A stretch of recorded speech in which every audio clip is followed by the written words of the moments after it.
Okay. Hi, everyone. Thanks for coming to the tournament. Man, so this is our board one matchup for round one. Both these players I sort of know. Cartavia has been coming to a few of these tournaments, and so far no one's been able to knock him off first place. And then Castaway Will, um, I know him from one of our classes. Really good player, really good analysis. So yeah, something's gone wrong. Let's see. All right, so Italian. Okay. Yeah, rookie one is already maybe not so good because yeah, I mean like you definitely know you want to bring your knight out to c3. So play the moves you know you want to do first and wait to see where the rest of your pieces should go. Like even here, maybe black could have already jumped in, but yeah, just a little too passive. You can go ahead and go bishop e3 here. That's totally typical. Here, yeah, I don't recommend this at all. It's just too weakening. Black, I guess, yeah, they sack the knight. They could even retreat and go h5. So definitely don't recommend that. Like if you're worried about the pin, just go like bishop e3. Oh, and then oh, yeah. Boy. So okay, tough round one. Um,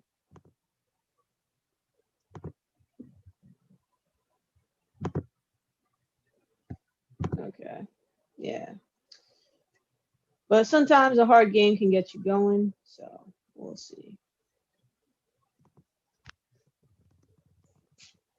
So yeah, Kartav is going to be the one to beat in K12. Let's take a quick look at the other games we have. All right, but yeah, again, one of our biggest turnouts, which is great. Always good to have um, a big section. It's more competitive. Oh, okay. All right, yeah, I know James Hazelwood has played in a couple of these. And I know Sahan from the classes, really good player, a lot of great ideas, and very original player as well. Okay, so whenever I try to judge a position, you always count the material first, right? There's no point in going on and on about weak pawns if one side is like up a rook. Uh, yeah, it looks like maybe white missed something. Oh, actually, white's gonna have a lot of compensation, but um, okay. Let's just go back before this happened. All right, let me just count everything. So white has 7 pawns, black had 6. Yeah, I mean, it looks like white has a pretty dominating position here, to be honest. I don't know, maybe white missed the fork, though. Check, check. It's gonna have a lot of compensation though because of the pawn situation, now the pass pawn. So I actually really don't know.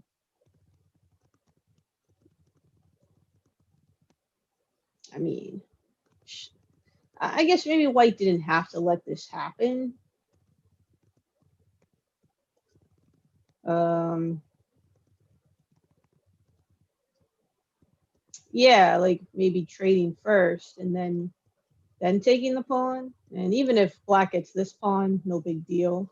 Like knight takes, bishop takes, queen takes here, trade, trade, bishop takes g2. I mean, that pawn doesn't really matter. It's double behind this one anyway. Um, but okay, all right. So situations changed. But I mean, white's got 2 pawns for the exchange, 2 pawns and a knight for the rook. And one is pass pawn that's near to the end. Plus, white's pieces don't seem, I mean, black's pieces don't seem to be that active.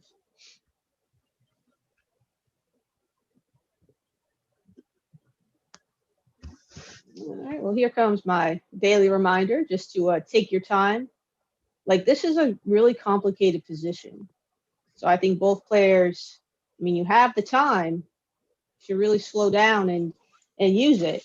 Like you're not going to be able to use all that time in a losing position. It's just like wasting the time away. So you might as well use it now when you still have a chance to draw the game or win the game.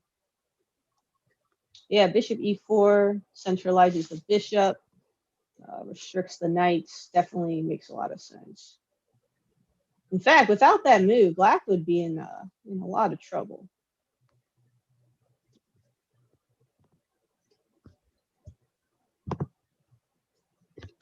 All right, so I'm going to keep this game up. Let me just do it this way. I guess it doesn't really matter. Yeah. All right, so that is K12. So we have 3 sections, K12, K3, K6. Kind of fun doing it this way because with no rating limit, you can really be playing really strong players, which is kind of cool. All right, let's go to K6. Yeah, I always look for GWG. I haven't seen him here in a while. But a lot of strong players. A lot of new faces too, which is great. And a lot of our regulars are also back. Yeah. Oh man, this player, Yitong Jianghu, had this crazy game last tournament. I forget which side they were on. I think they were on the winning side. Oh, it's so heartbreaking because they played this great game, got down to a really difficult ending, but played really well. And we're about to promote to a queen. But as soon as they promoted, it was a stalemate. They should have taken like an extra move to just make sure the king had space to move and then promoted to a queen.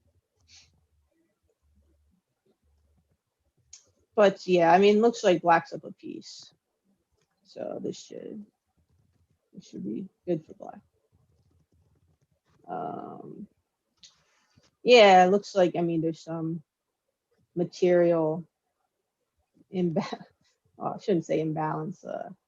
Material deficit. So definitely some games concluding. Yeah, I recognize heuristic mind. So it looks, let's see. Yeah, this one looks pretty close. Guess black's up a pawn. But other than that, not much. Take there.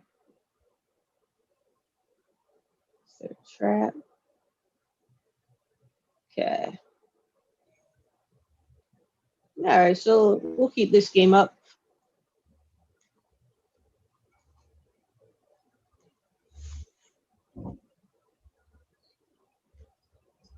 Okay, that leaves K3. Yeah, I got some of our heavy hitters back.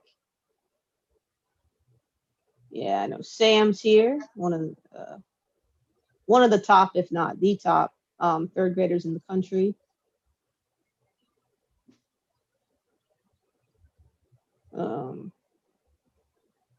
Just looking like, okay. These players, okay, they all won. All right, I guess we can go here.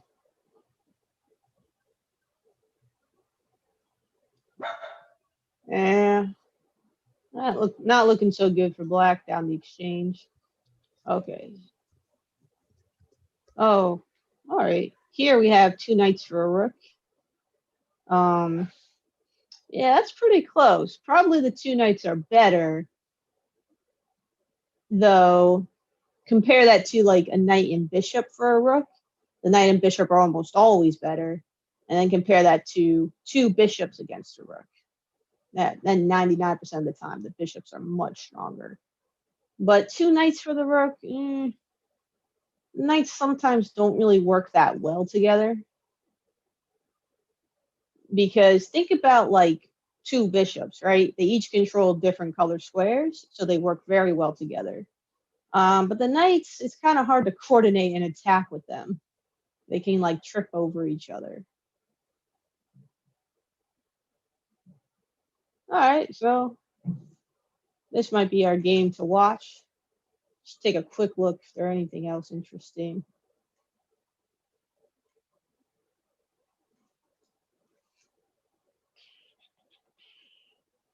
Uh,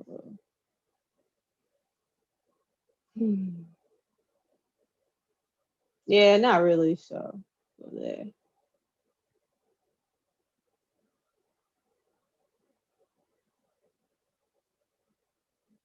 Hmm. Let's see. Oh yeah, do one. Yeah, this player's getting pretty strong. We'll do. Yeah, but big section. It's gonna be competitive. Let's see. We have 45 players in the K3, 59 in K6. Oh, that's kind of interesting. You know, often the K3 is like the biggest section. Hmm. And then basically the same in K12. All right, well, that's great. Okay, so going back to K12. Oh, okay, so Black was able to. I mean, yeah, Black was able to win this one. Let's just take a quick look. Yeah, I was like, man. So this move, that's the one thing you can't do. I thought White might try to defend the pawn, but no. I mean, this pawn is meaningless. It's much more important to try to coordinate your pieces and get that pawn to the end. He traded. Thought maybe Black would try to go Rook D8 instead.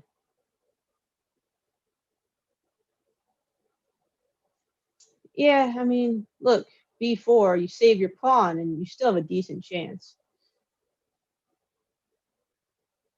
It's too bad. So actually, the game concluded kind of soon after we looked at it. And I mean, look at all the time, you know, like these 16 minutes, they're not going to help you once you're down the Rook. All right, I think this, really could have been a really tough fight.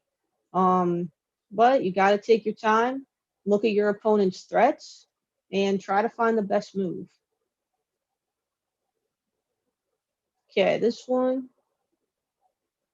Oh, all right. This one also finished fairly quickly after we left it.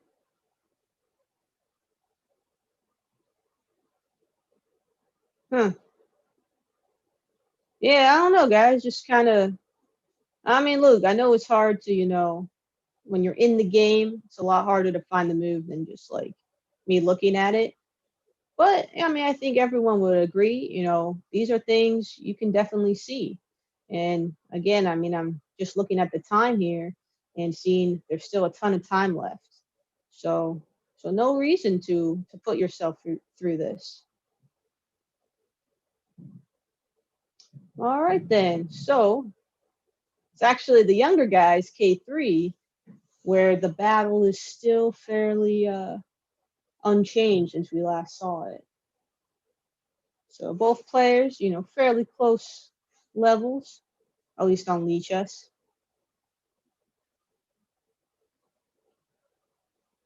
What is it? So White's up. Yeah, I mean, working a pawn for two knights. That's close. I mean, I guess I'll still take the knights here. Like this knight on F4 is really nice. But I could totally see White getting getting out of this, like getting their rooks active, maybe opening up some files, and then getting a good game.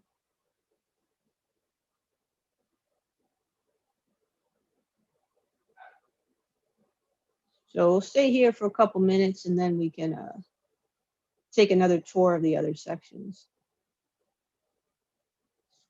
Yeah, so I guess the trap, just making sure it works, takes, get forked.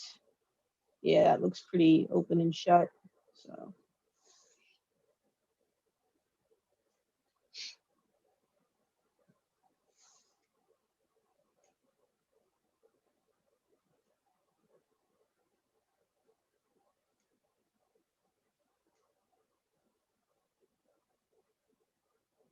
by the way, just something of chess interest.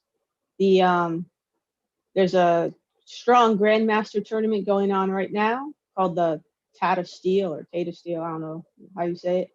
Um, Tournament going on right now.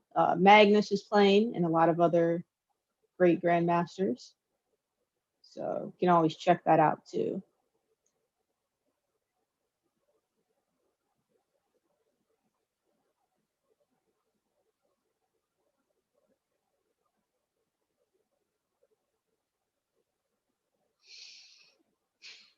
Let's see. Let's see how Black decides to strengthen their attack.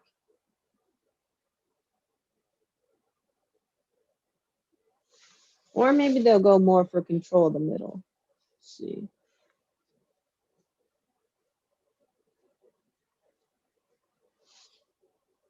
Yeah, I feel like definitely Black is better. I don't really see much White can do. Let's see.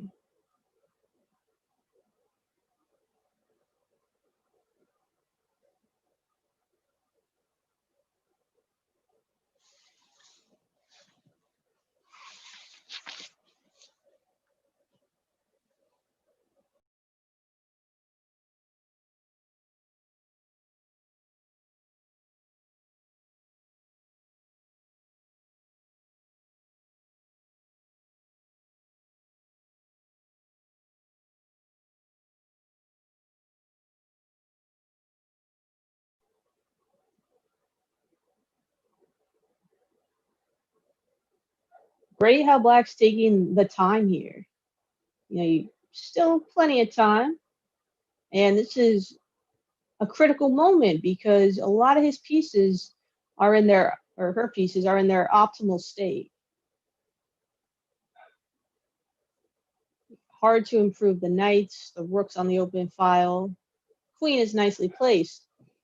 Okay, so h5. Okay, let's see.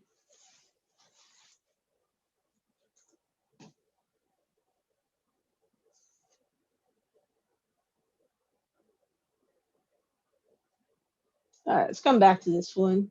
See if any games are close to finishing. Okay, Robert won his first one. Nice. Oh, against strong player. All right.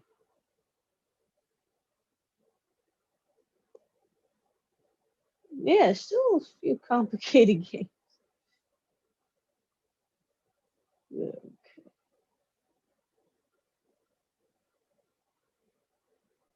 Actually, yeah, a lot of close games. All right. Yeah, I mean, oh, okay. Oh, there's Kieran. Kieran trying to take down the Hulk 100. Let's see. I was like, man, have they even taken any pieces yet? No, right? Ooh, it's a complicated position.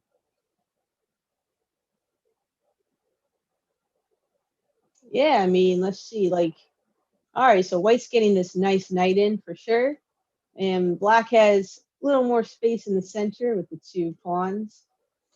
It's definitely more comfortable for White, but no big weaknesses in Black's position. Oh wow, and Kieran's up on time. Not always something you see. So actually, the time could be a factor here. Often, like it's not so much what time you have, but the difference between what you have and what your opponent has. Like if your opponent has more time to think, that's definitely going to benefit them, and they can kind of control the pace. Like if you're running low on time, you're kind of like really tense, you're waiting to make your next move, and your opponent can slow things down, go into like a longer think, and that can throw off your rhythm. So it's a big misconception that if your opponent's low on time, that you should play fast. That's like 100% wrong. It's better to like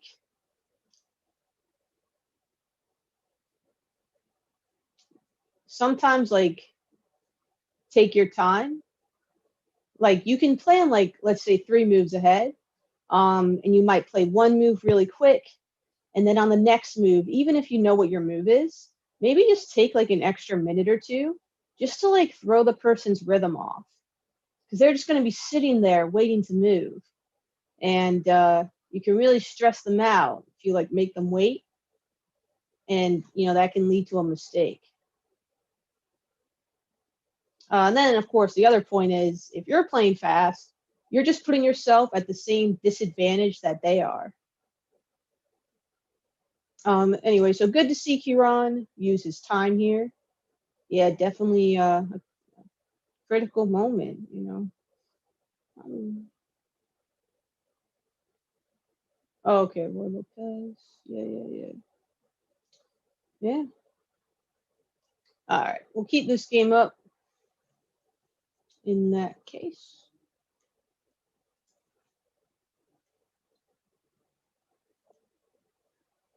All right, he decided to take. Yeah, it makes sense. That bishop's not doing much.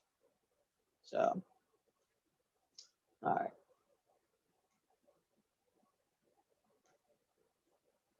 All right, K6 almost done. Oh, who's torn? Ah.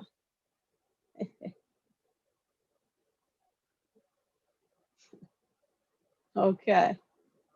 Gotta keep an eye on this one. What are people saying about it? All right. I'll just put the notes up just so you can't see. All right, so it looks like Darkness Destroyer is gonna win over here, and Off-Roader's gonna win. Okay, so this is like the close one. Yeah, it looks like Black's up a couple pawns. Oh, sorry, is Black up a rook? Oh, geez, yeah, sorry. All right, so these games aren't super close. Take a quick look at K3. I mean, there's the Super Batman 5 game we're looking at. Ooh, this one. Ooh, you know, maybe we'll just sit here because it looks like things might be coming to an end. Black's up a piece, but White has this insane attack. When did the piece? Oh, maybe the piece got. Okay, so they lost the piece like way earlier. Oh, okay, just like a blunder. Otherwise, yeah. But see, White's totally dominated Black's knight. Yeah, the knight sort of dominated itself a bit. And yeah, might be too late. Let's see.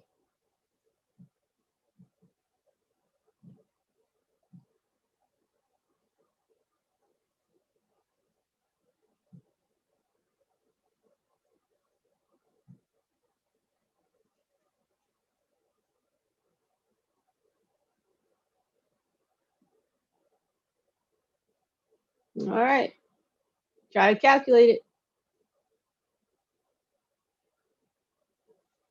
A lot of tempting possibilities here, but gotta make sure they work.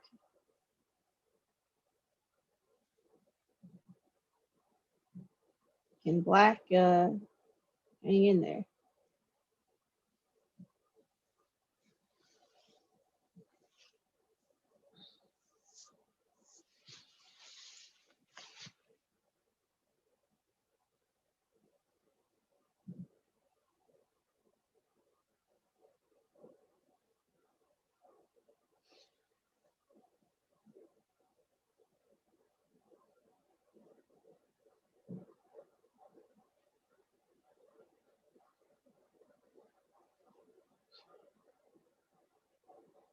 Hmm.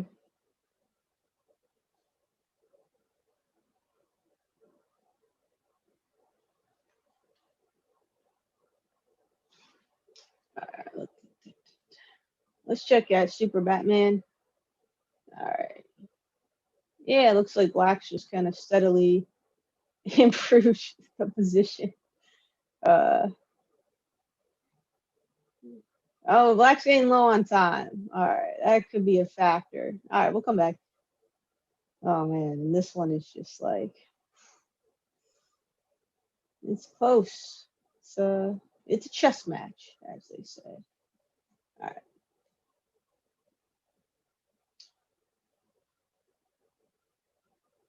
A3. Well, it's not the move I had. Oh, okay.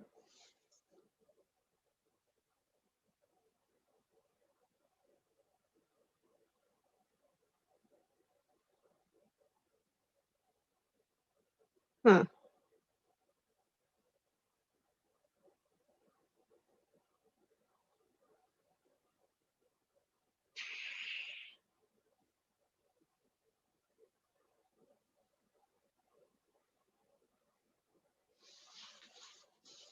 I don't know. Looks like a few things have happened in this game. Ah, white forced to trade. Yeah, it definitely should benefit white. Wait, what the?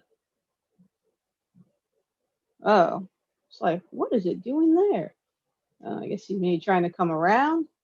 I don't know. I always want to be careful moving pieces away from the center because now that knight looks really silly. But I mean, that's kind of what. Ah, man. And now white's winning. That's what I imagine could possibly happen.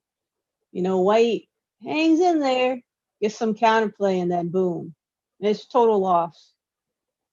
No, good tactic. White, it's tough for black. You had a really good position. I mean, you're getting low on time. I also thought, yeah, H5, I just don't really like, and then he didn't really back it up, or she. Oh, maybe rook F5 in this could have been interesting. But yeah, that was a fun game to watch. Oh man, he played the move. I was like, as soon as Huron played a C6, yeah, this move looks. In fact, the knight's completely trapped regardless, even if you weren't forking that. No, it's unfortunate. It was a close game, but it's just tough. He, yeah, 95. I guess 95's okay. Actually, yeah, this should have been fine if he'd backed it up with B5 instead. And then either you trade off this bishop if it goes back, or most likely it'll go to C2. And then you've gotten rid of that super annoying pin. I mean, maybe you take from here, I'm not sure.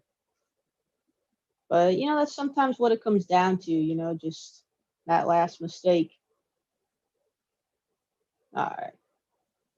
Oh, we've missed the action here. All right, so white did go for this. All forced. Yeah, and white could have done this earlier, which would have been the best decision. Oh wow. White could have forced a draw by like going back, but he decided to go, or she decided to go for the, well, I assume the win. If you're not going to take the draw, I assume the win. And hey, I don't even know. It could. Ah, maybe that was the idea behind A3. Get the pawn closer to the other side. No, I'm just kind of kidding. Maybe white didn't really know what to do. I don't know. I mean, it's very risky by white.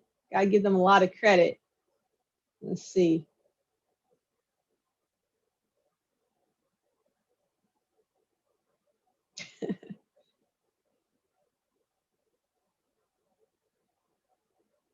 I mean, I don't know. If the times were reversed, I feel like this would make more sense for white. But especially being low on time, they just taking the draw.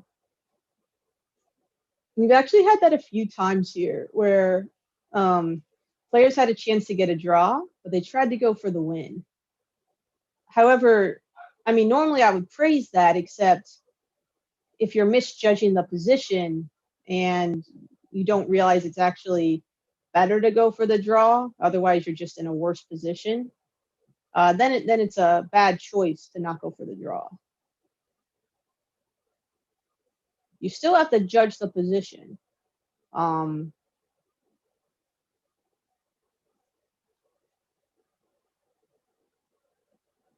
And I think really in all 3 or 4 times we've seen the player go for the win, they misjudged it and we're actually in a worse position. But here, let's see. Yeah, like c5. Probably should have done that earlier. Like black could have done queen f8 to try to protect. No, yeah, I don't know. I mean,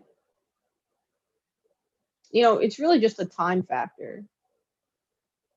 I think white still may have good chances. It's just, can they really find the win in like 2 minutes? Maybe. Yeah, I mean, maybe I was just wrong. Did black have like a better defense? Then we'll go back to the game. So all forced. Yeah, I guess c5 is stronger than I thought. Yeah, now maybe this is okay for black. I mean, sorry, okay for white. Because now this pawn is weak. I mean, the king is still exposed. Okay. No, I guess as long as white had seen the move c5, then yeah, maybe it's worth going for it.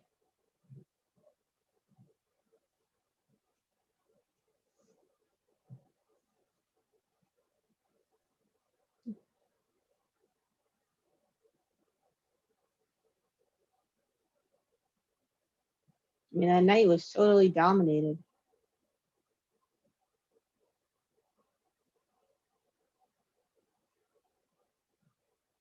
So, I mean, black's big mistake was putting their rook on d8.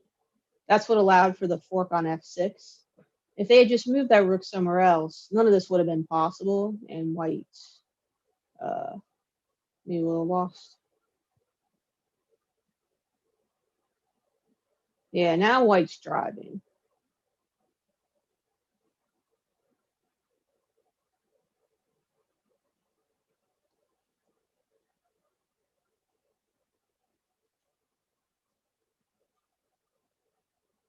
Oh, no one's saying anything.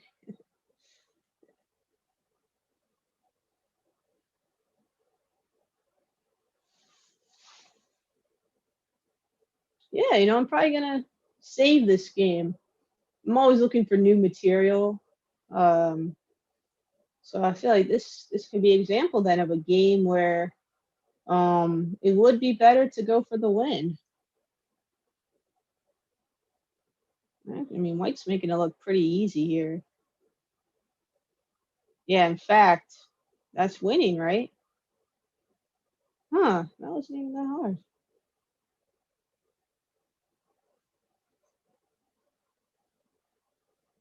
Yeah, and I mean, nothing much black could have done. They didn't seem to make any huge mistake. Hmm.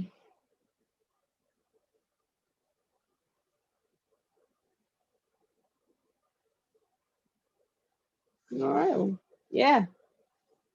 And the problem is the knight is just kind of useless in these situations.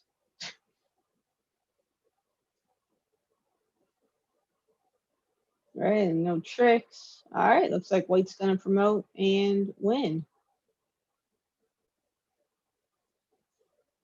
No, very good game. All right. Kieran's hanging in there. He lost a piece. However, the Hulk needs to move.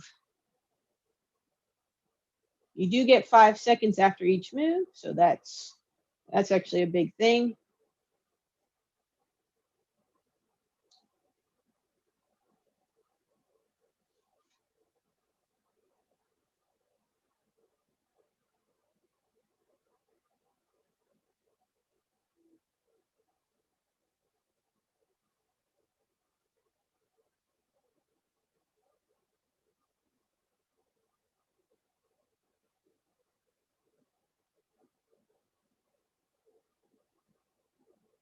All right, can black survive long enough to either run white out of time or force a mistake due to time pressure.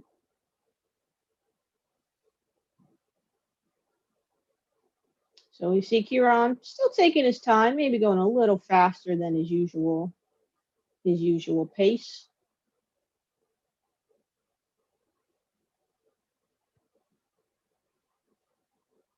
But when you vary the speed you make your moves, you put your opponent under a lot of pressure. So yeah, Kieran's not moving right away.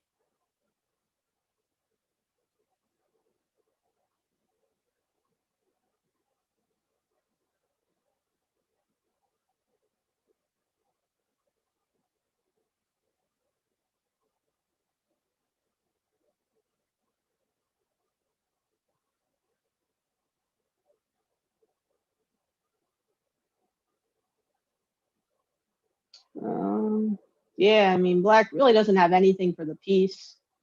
Normal circumstances, white would be winning easily. But time makes it interesting.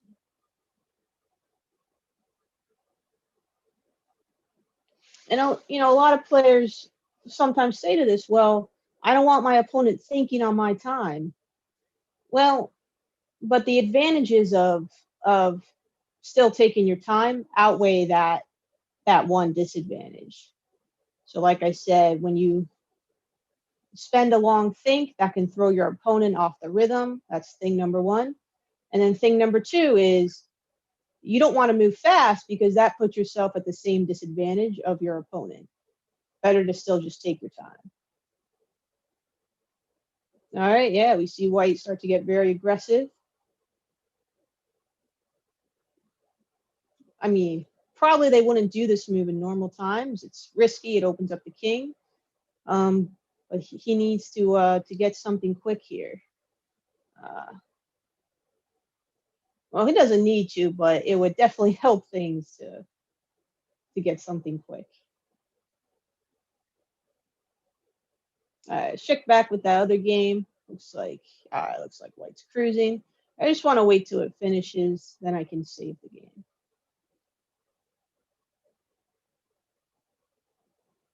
All right, so Kieran generally takes his time anyway.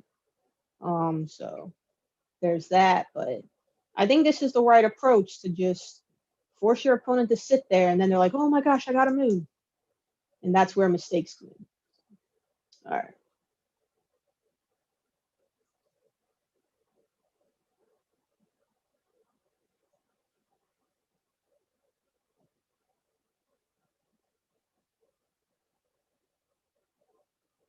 All right, so if you're just joining us, white's up the piece, but with 16 seconds. White is also, as far as I believe, the stronger player or the higher rated player, so potentially an upset as well.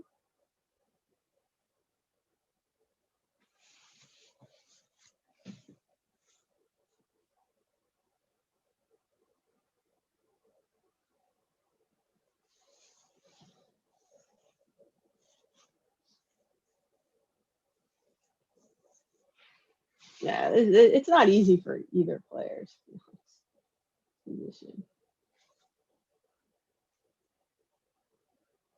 The Hulk isn't smashing Kieran.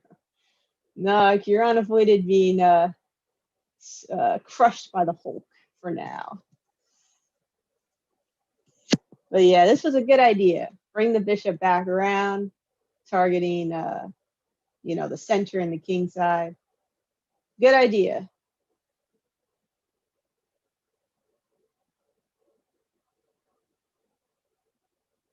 So black's going to try to keep the position complicated to like try to confuse white into making a mistake. Man, the bishops though, man, they're so dominating. Like what's funny is even if black had a knight, like a knight here, they'd still be much worse. And then without the piece, it's like, poof.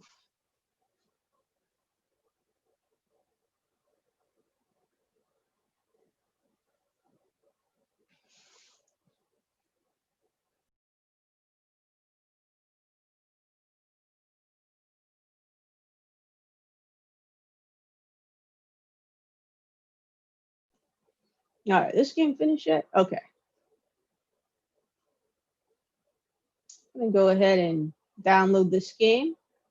So very good example of going for the win, even when you had the draw. So I think I was incorrect in judging this position at first. I thought white should have taken the draw, but no, they actually proved it was pretty easy to win. All right. Yeah, that's is what's nice about the 5 second increment. The Hulk was down to maybe 8 seconds. Now he's managed to build some time. He or she. Yeah.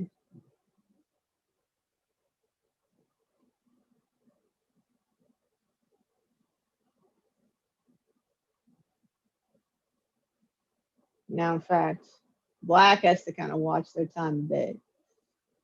Yeah, you got to get that Rook back involved. Cannot be sitting there on B8. That's for sure.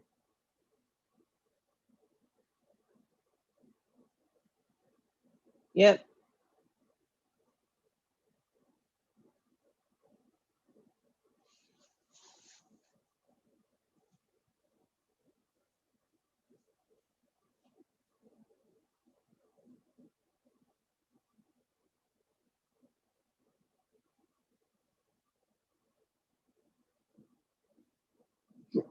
Hmm.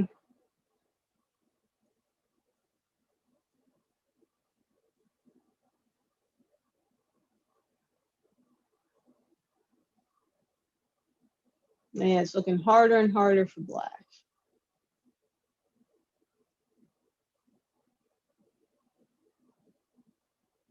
And White played really, really well. Wasn't really. Yeah, I mean, I couldn't even see anything Black could do. Honestly, like all the counterplay was gone.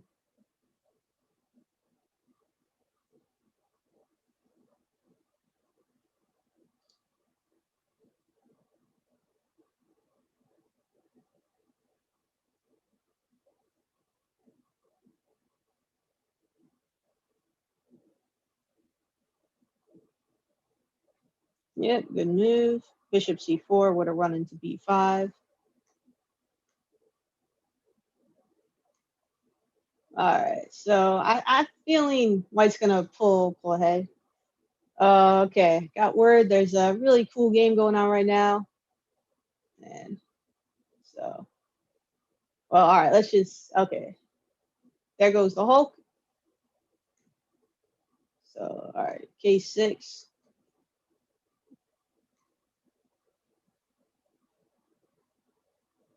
Oh, okay. Looks like Black was able to do this one, right? Oh, so Black won, but was White winning? Oh,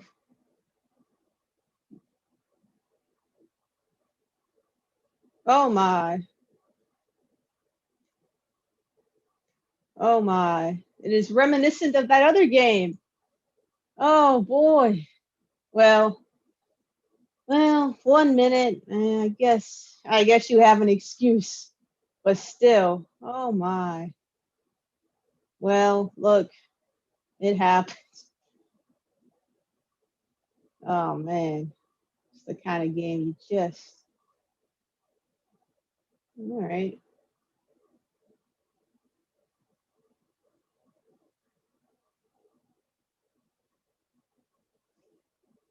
Yeah, you just wanna.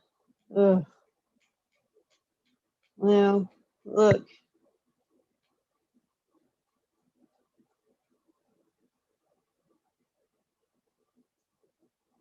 Oh, well, you just gotta keep going, right? Just keep playing, trying to get better.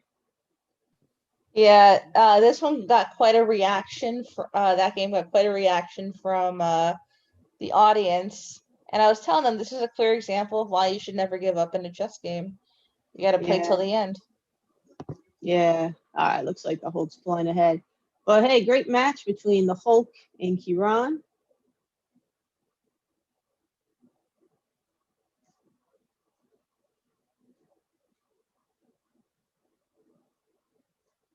All right, K3 has begun.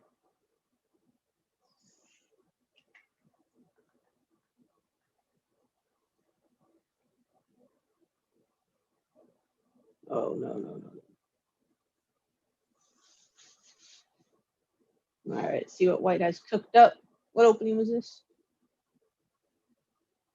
Oh, Greco Gambit, I think. Yeah, I think maybe even taking with the pawn might be even better.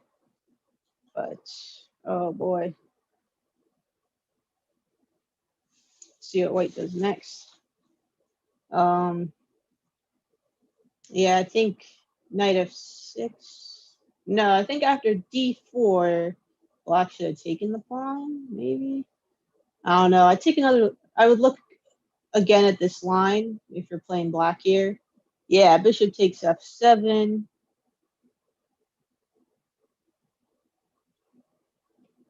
You always got to watch for these kind of tricks. You got the bishop out here, you got your knight out here, and then the open d file. It's all kind of a recipe for disaster.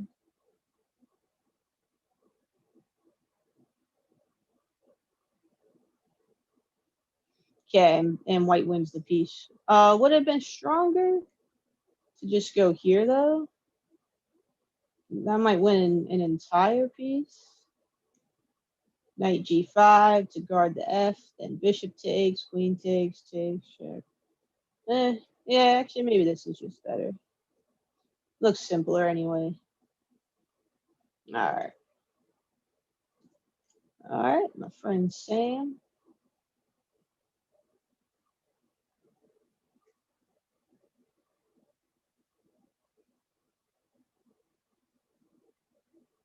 All right. Yeah, really confusing what's going on. Black's just up the rook. All right.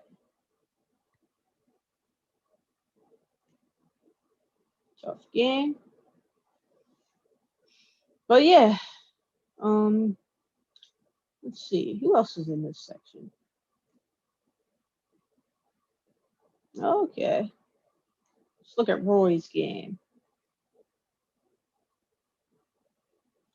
All right, looks like a pretty good battle. Oh, Roy's black here. So black's up a pawn. But white has some nice open files. Attacking it. Yeah. Roy's been one of our regulars since the summer. Definitely showed a lot of improvement. Let's see. Okay. I guess black didn't want to trade. So if bishop takes rook, bishop takes rook.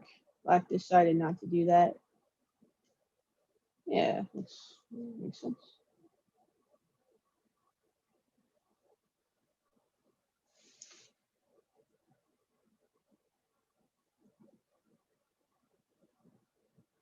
Why is the king on f6? Oh, okay. He's ready for the end game. All right, looks like a pretty good game. Let's see who else is in this section.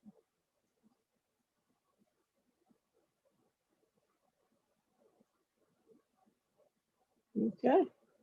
Yeah, I see a lot of new people.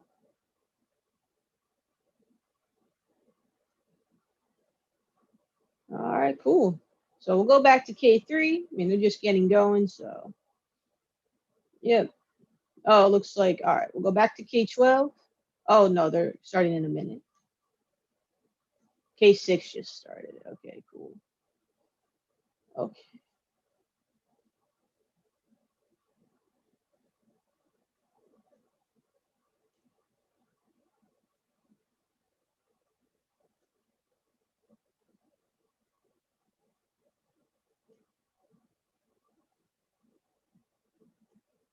Oh, okay. Let's check out Darius's game. Looks pretty good. White do some kind of gambit. No, just a center game. All right. Looks like we're kind of headed to the end game here. Hmm. Yeah, white may have slight advantage in the end game due to the 4 pawns against 3 on the king side.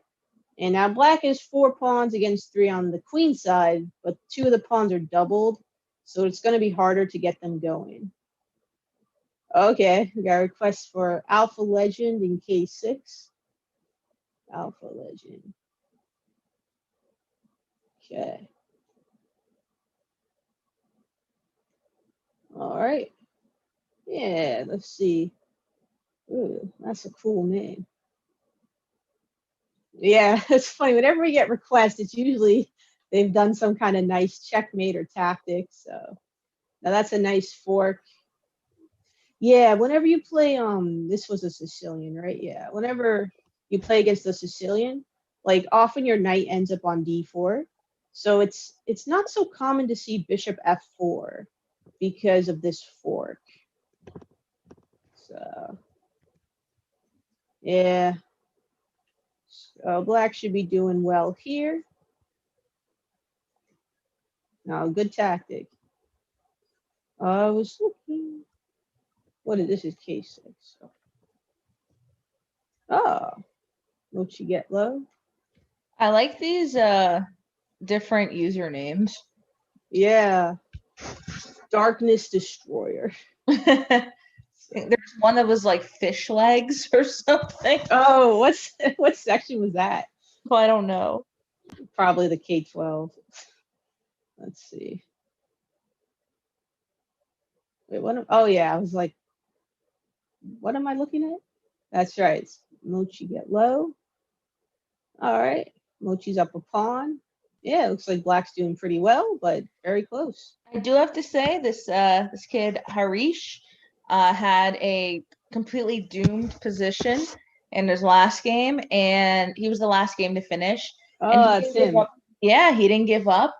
He was down, I think, a queen and a rook, and still got a draw. So that's why you never give up when you play chess.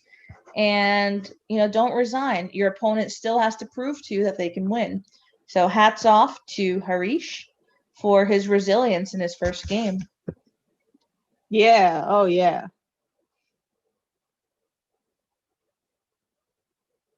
Man, I think Mochi might need more than a pawn to beat this guy.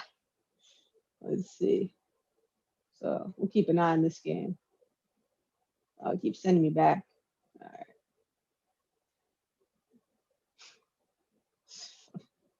Oh, cool. We got Alexander's here. What's he playing? Red Panther 234. Okay, so count the material. I don't think anyone's captured anything. Oh wait, they have. They captured bishop for knight. Aha. I guess I could just cheat and look at the side here to see what's been captured. But as just like a habit, I always look at the board. Okay, so all right, so this is kind of a good example then of like after you count the material and after checking if there's like any immediate threats, then then what do you do? So my judgment is that white is better here, but it's not based on material or any immediate forced win. So here's how I come to that conclusion. I like to check out the pawn center. And I noticed that white has a bit more space with their pawns further advanced towards black's position. Also considering pawn structure, black has 2 doubled isolated pawns over here, which is unhealthy. They can become very weak, especially in the endgame. And also, it's a more closed up position. Like the pawns are not engaged with each other, they're blocking each other. And that tends to favor the knights. Because, like this, I mean, the bishops aren't that bad here because the position can always open. But for the moment, the knights have better places to be.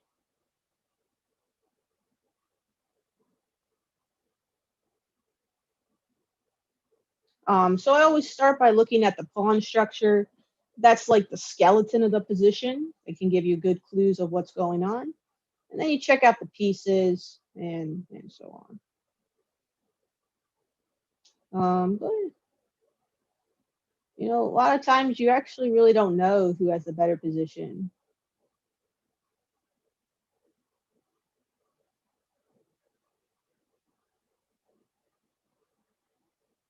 So like already this position is changing. I mean now white gets the square, but this pawn could become weak. White has to keep an eye on it. So we don't know.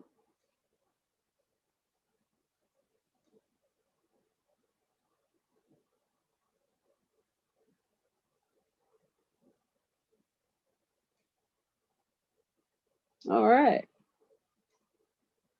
K12. They have begun.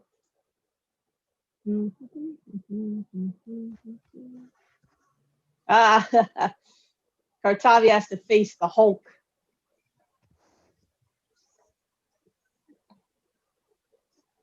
Oh, hi, Abe. You're just in time. Hey, hello. Back here. Yeah. Hey, Alana. Hey, Abby. Hey, how's it going? Good, good. So Kartavia up against the Hulk. Yeah. Nah, the Hulk had a crazy game. He was down to like 8 seconds and was able to manage a win. Wow. Hulk's pretty tough.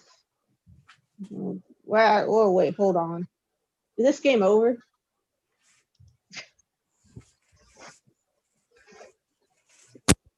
Oh, no. This game might be over. There's that. That doesn't really do anything. Oh, yeah, it definitely doesn't do anything. No, because you also take with check. Yeah, Queen was trapped there in that last position. Queen had nowhere to go. Yeah. How'd that happen? Guess this. Oh, H6 was a bad move. Maybe should have gone E6. Not even. Ooh, this is just bad. Yeah, that pawn center. I was thinking E6, Bishop F4, Bishop D6. But then E5. just E5. Oh, maybe you got to go B6 just to give the queen some space. Breathing room. Right. Oh, no. What was the opening here? 3, 4, 5. Vienna. Right. I mean, I don't really know the theory, but white or black should take another look at this because, yeah, this didn't work out at all. Yeah. Okay. No. Got a request for Ethan C509 in K6. Okay. Yeah, Darkness Destroyer. Yeah. Ethan is black. He's up a pawn. Oops.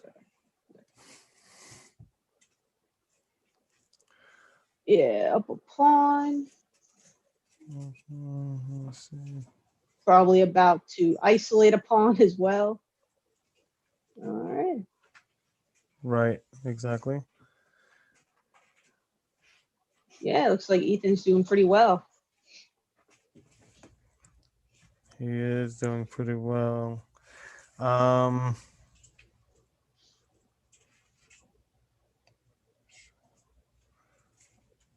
Yep, isolated pawn, like you said, 2 isolated pawns now, actually, the A and the C pawn. With that Yeah, I guess the question for white, should white have kept the most pieces on the board, or should they have gone here, tried to trade off a bit? Simplify, yeah, exactly. That's exactly what to consider there. Recapturing is a must, but should you have recaptured with the bishop? Try to force more pieces off the board.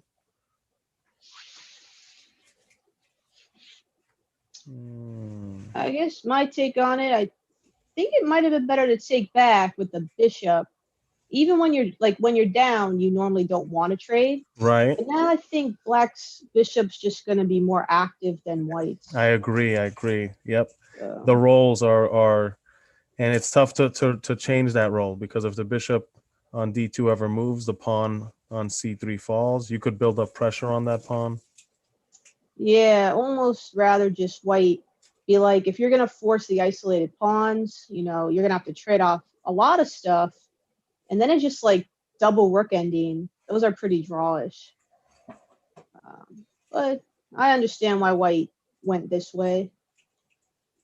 So, Interesting. well, Yeah, I think that's the main point there, is the difference in bishop roles. One has an yeah, active role, one has a defensive passive role. yeah. So I'll keep this game up here because it looks interesting, and they're in contention for the top spot. Both players won their first games. Plus, I think the presence of yeah, I think there's another detail in there, that the presence of the bishop on d2, I think maybe kind of hinders white's ability to try to, target a weakness. Although that the pawn is just moved. All right, yeah. Black tries to take advantage of the pin right away. Yeah. Let's see. Okay. Could win there. Huh. Does he? Actually, yeah, that looks pretty strong. Because there's no easy way to break that pin. No. I guess that's another reason not to have had. Although white's defending. Rook e to c1. Yeah, trade. That's what I was looking at, and then just keep. Well, let's see what black does. Yeah, keep hitting the pawn.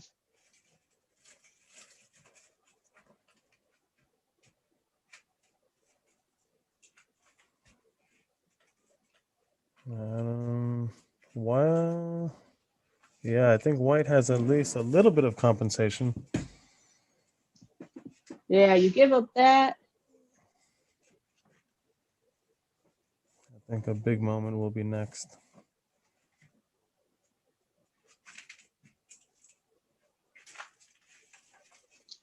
Yeah, black definitely needs to play fast, or else white's counterplay could be a problem. Mm-hmm.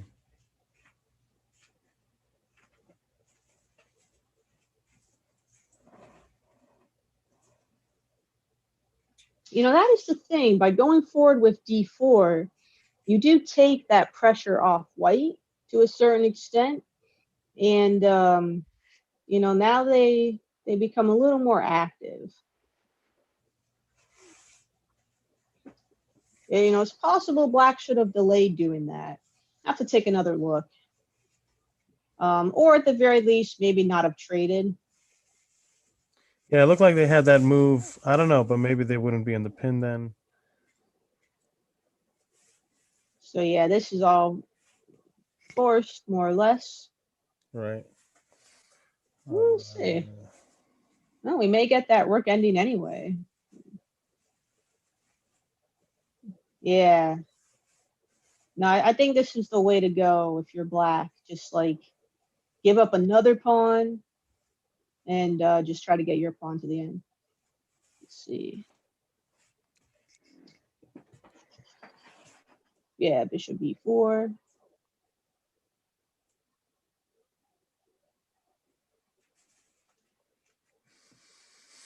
So we have 4 pawns versus 4 pawns. Even material, but black has a very advanced pawn. I think that's Yeah. aside from the difference in the pawn structure, black's pawn's much healthier, especially on the king side. 3 connected pawns on h7, g7, f7 versus white structure with the doubled f pawns, isolated f pawns, isolated h pawn. Yeah, so we'll keep an eye on this one. Mm-hmm. Okay. Let's see what else is happening. Oops, what did I just do? Okay, so K12. All right. Oh yeah, this player is really strong. Let's see.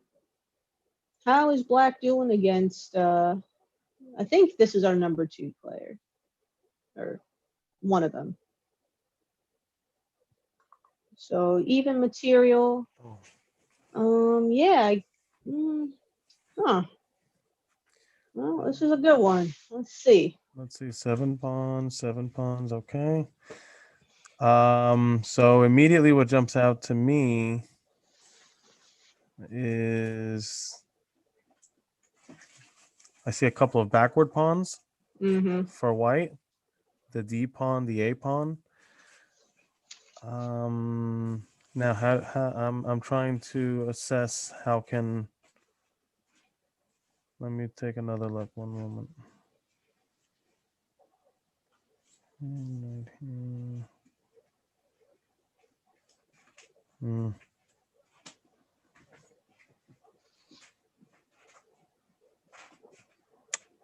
Yeah, Yeah, you got to do that, right? absolutely. Get rid of one of them. Yeah, And otherwise, I even think black's much better. yeah, yeah, exactly. If you don't make a move like that, then I think yeah, black would be better there. They might invade with the knight.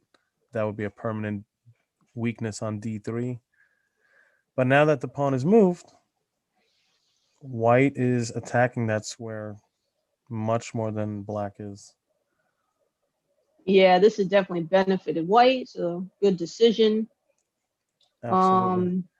And his other backwards pawn, I mean, black still has to do some work to target it. I don't know if I would have traded queens here. I think it takes more pressure to just take, maybe then move the queen.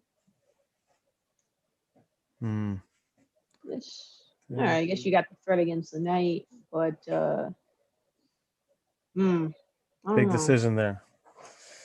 Yeah. Well, let's see where black. Yeah, knight b6, definitely targeting weak squares. And I feel like white had potential for an attack, but Yeah, now without the queens, that's pretty much over. right. So, like, And I mean, this is think, such a nice bishop. yep. I think knight b6 is a very good move though, because like you said, targeting the weak squares, and I think it's a a move that coordinates. It's helps you coordinate your pieces.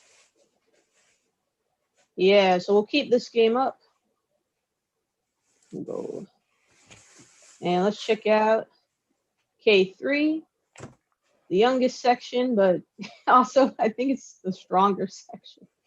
Let's see. Oh, there's only one game left? Oh, that One was kind of ongoing quick. game. So we see 2 of our top players, Adu and Sam, both won their games. All right. So, All right. fun.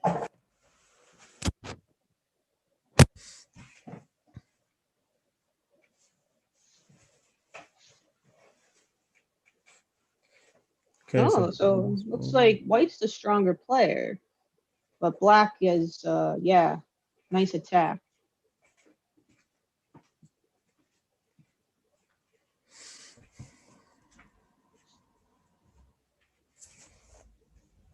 black does have an excellent attack on the focal point G2. Yeah, when I started out, I always tried to get my knight to f4 and my queen to g4, just to get this attack. I mean, it's going to be mate on this square if you can get your queen there safely. Okay, what can white do? Okay.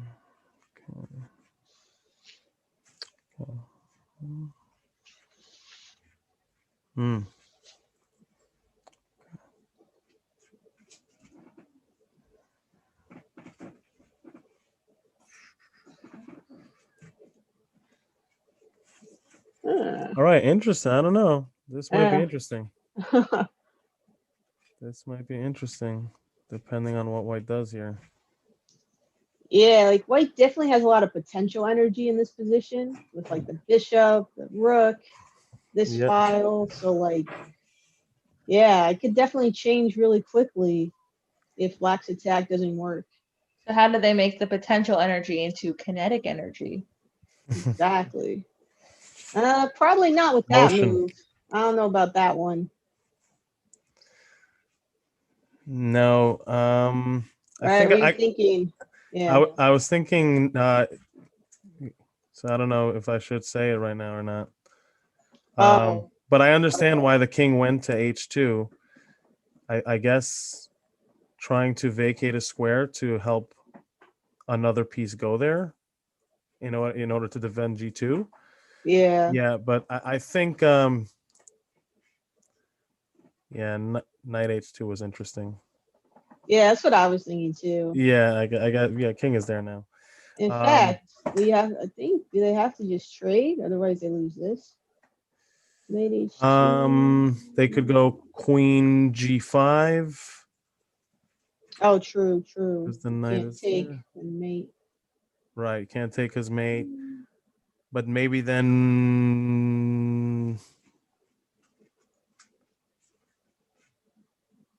I don't know. It'd be an interesting position for sure. Rook d5, maybe. I don't know. Yeah, some kind of sad. All right. It would have been interesting. Okay, but now black Yeah, captures this the doesn't look pawn. good at all. Yeah. No. It's just too late. I mean, this idea of going like here and then maybe rook g1 is Yeah. good, but it's just so slow. Mm-hmm. Or at least at least knight h2 makes a threat. Immediately to the queen. It almost like buying you a move there because the queen has to react. Yeah, let's see what. All right. Queen there. Okay, good. Yeah, so if rook g1, queen h3 would have been mate, so no time for that. Mm-hmm. All right, queen g3. Okay. And the thing is, not like black has even sacrificed anything. So they don't have to worry about simplifying or anything like that. In fact, black's up a pawn now. Yeah.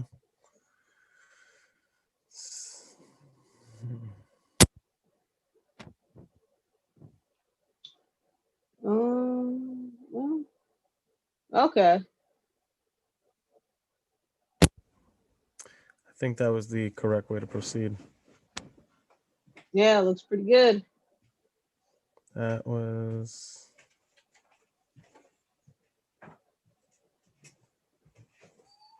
Let's take a quick look at that Ethan game. And then, well, Sure. all right. I guess he moved. All right, we'll take a quick look and then come back. Oh, Back rank mate. ouch. Yeah. Let's see how that happened. Oh, looks like. Oh, It looks like back rank was there for a move at least. Let me see. Oh no, I guess Oh, he because it's checked checked. him. Got it.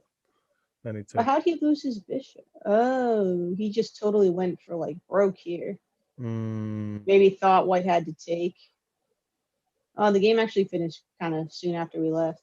That's been happening to me lately. Like, I'm like, oh, this is a really complicated position. It's gonna take forever. But then, like, yeah, I always have to be alert.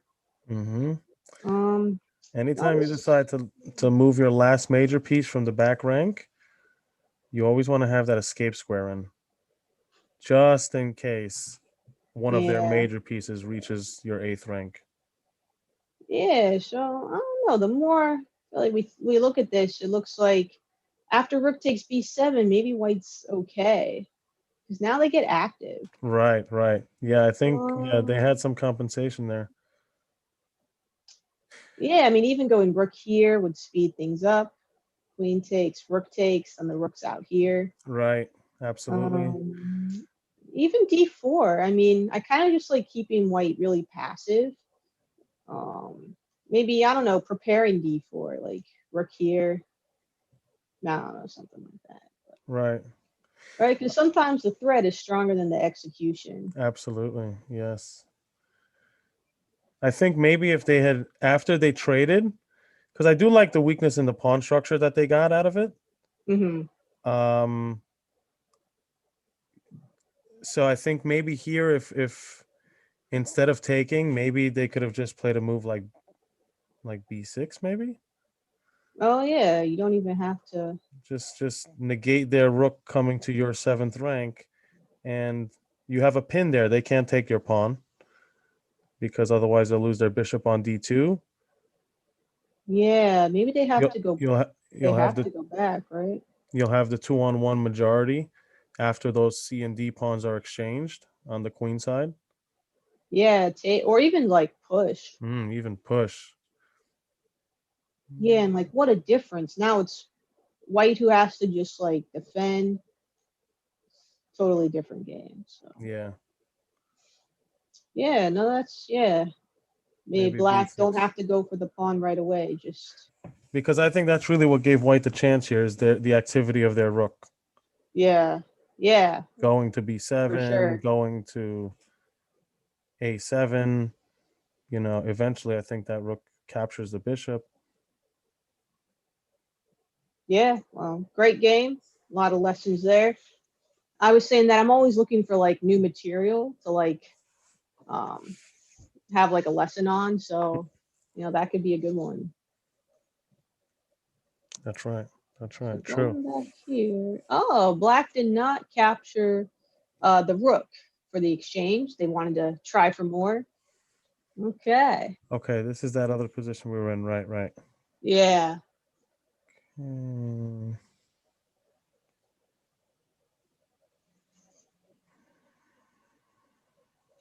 Okay.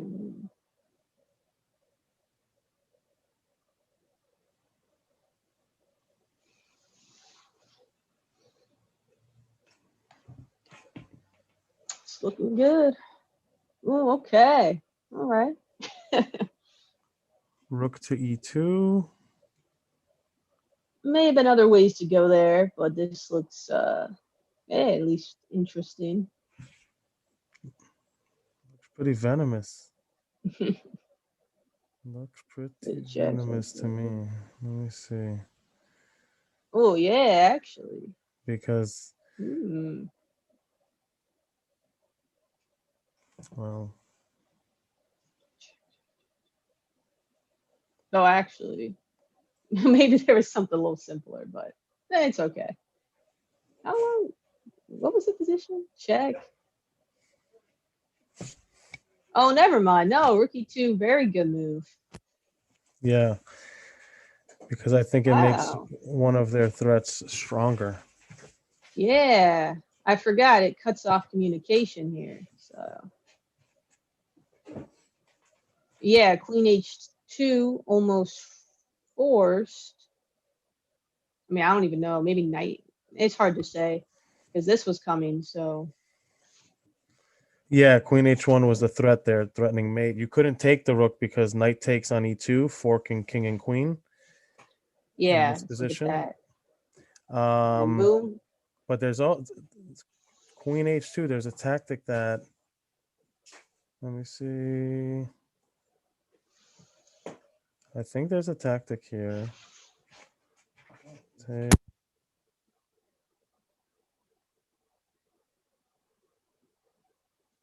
Two. I think 2 pieces for the rook here is what I see. Yeah, let's see where black decides to go.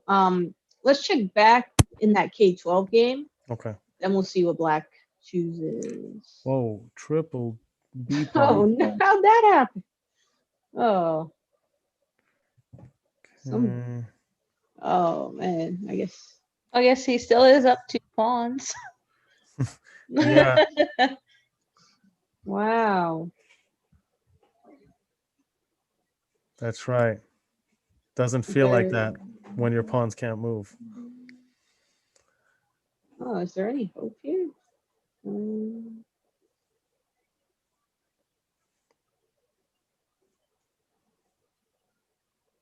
Yeah, he never got his pawns going. I mean, you have 2-on-1, but they're just stuck. Yeah. All right, say quick. How did that even happen? Yeah, it looks like Black's just greed. Maybe he should have gone here. Oh yeah, that could have created some big trouble. Otherwise, this is how that happened. And then Rook Right. D7. Oh, he defended that.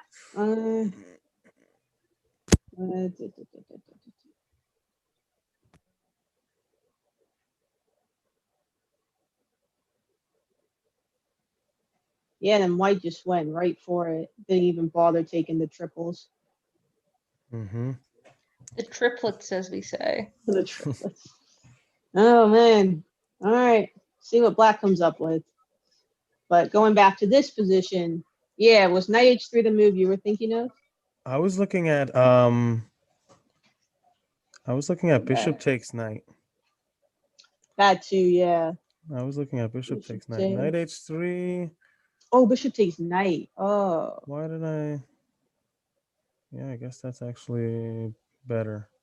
Much better. That's what I thought to win the queen, but White does get a lot of material. What does White win there from Black? It was the A Knight and the Rook. Knight and a rook. Well, so I guess Black can get material too. Oh yeah. Oh geez. You can't even take. Okay. Well, I mean you can, but you lose more material. Yeah, dominant. Yeah, Oh, Knight that's over. h3 very Okay. strong. All right. This guy's pretty good. He is. This is the K3? Yes, it is. January free is K3. Yeah, let's see what the spectator. Oh, no one's saying anything. Yeah, really cool tactic. I mean, rookie too. That was the key move. Getting another piece in the attack. Like it Yeah. actually started. The rook was doing nothing, and then in just 2 moves. Mm-hmm. Yeah, Knight h3 is super strong there, definitely. Okay, well, good game. Probably White's gonna win this, but you never know. You never Might know. keep this one as a puzzle. Okay. Yeah, King F5, check here. Yeah, I don't know if there's much hope. Yeah, I think that's the problem Black has. Is king here. Is the king was not able to step to the F file without getting checked, That's yeah. No, forcing that's him right. back. Okay, so all right, let's check in then. Other sections. Probably games are getting close to the end, so see if any games are close. Aha! Remember that class where everyone was bragging they could checkmate with a king and a rook? Yes. Let's see if Will can do it. He's on Thursdays. That's right. Looks like he's very close to it. So, has he been progressing towards this position? That probably means he knows how to do it. Oh yeah, that's true. We should check. It looks like it. Yeah, yeah. He seems to know what he's doing with the box. Mm-hmm. Oh, maybe he's changed methods. Right. Still works. Still works. Yeah, this is a common thing. Wait till the kings are facing, and then boom with the rook. Checkmate. Nicely done. That was pretty good technique. He did change methods. Yeah, technique was pretty much perfect. Yeah, so he creates what we call the box. So the rook never really checks the king. Like, we don't really get a good example of it. So if the king had gone back, then rook c5 makes that box a little bit smaller. King here, yeah, just bring the king. I guess if you want to be consistent, he could go back. But this method works too. Yeah, it does. It does. And Just as then, effective. all right, good job, Will. Good game, guys. All right, so what was the other one? Oh man, these guys are still in the middle game.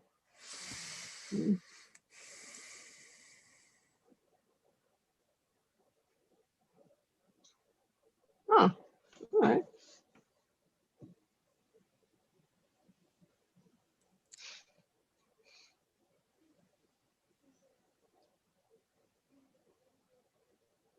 Well, doing our count, looks like white's up a pawn. But black's doing okay.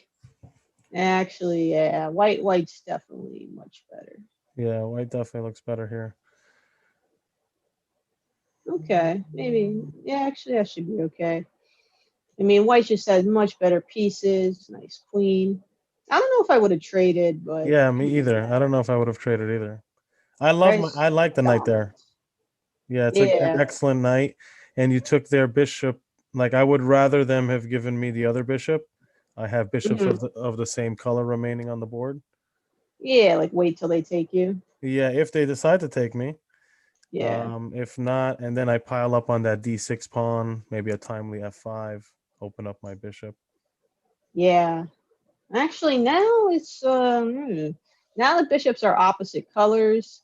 This one's not even that bad. So, I mean, d6 is a big problem though. mhm. That is a major weakness. And I think that'll be, along with the fact that white has the 2-1 majority on the queen side. Plus being up just a pawn here. Yeah. Um, there you go. C8. Oh, this open rank could create some problems for white.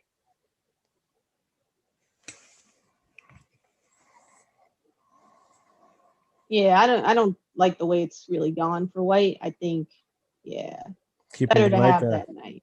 Yeah. Wow, one piece can make such a big difference. Yeah, that was a superb knight. Yeah, I think queen b3 is correct. Just guarding against that invasion. So no rook c2. Right. Wait. Yeah, keeping some pressure on the bishop, not, limiting the scope of the black queen. Yeah. Yeah, I think of a useful move. And yeah, but bishops of opposite color, they can be tough to win because usually one side will dominate the control on one color square will be so dominant, but then your square control on the other color, that's usually your opponent controlling that because he has that bishop. But we'll see. Yeah. And if black ever gets an attack going, like this bishop's going to be just monstrous. Yeah. White can't stop it. Well, with their bishop anyway. Oh, okay. Someone says, I really don't want to play the 2400. Yeah, I'm with you. Is there a 20? All right, he's pretty high. Cartavia? Yeah, I don't. Is he 2400? Yeah, he is 2400. Oh, he is. He Oh, is. John Lee chess. got you. That's funny. All right, we'll keep this one up. Let's see if. I saw he played an IM the other day and beat him. Oh, in Blitz. I think it was like 5-3 maybe. Nice. Trying to have him as like a guest one day to like simul the class. Yeah. What are these? Oh, I always do that. It's like that's the game we were chess. Oh. Okay. So black is the stronger player, but I don't know. What are the Okay. spectators saying? So we're looking at it from black's point of view. Okay, king 9-6. Yeah, these rook and pawn endings are tough. Kind of feels a little drawish to me. Yeah. Yeah, no, for sure. But I feel like I don't know. We always see people mess up. I don't know. That's true. Thanks. But yeah, I mean, both sides are gonna have a passed pawn, and it's just hard to like do anything. Yeah, exactly. That's more or less that story. One side will have the advantage on the queen side with their pawn, one on the king side. And then for you to target that, your rook will have to move, and you can't do that. So I Yeah, think- my guess is Black's gonna try to go for a win. So that can make things interesting. yeah, definitely. But I don't know if they should, you know. I mean, White's in good position, Yeah, stop the pawn. So. exactly. I think critical moment probably coming up. And let's See what this. see, am I missing anything All right, spectators. A couple of them like White. here? Yeah, All right. White has the advantage here in Mhm. their pawn is just a rank further up. And the positioning of the rook, I think, is a little better.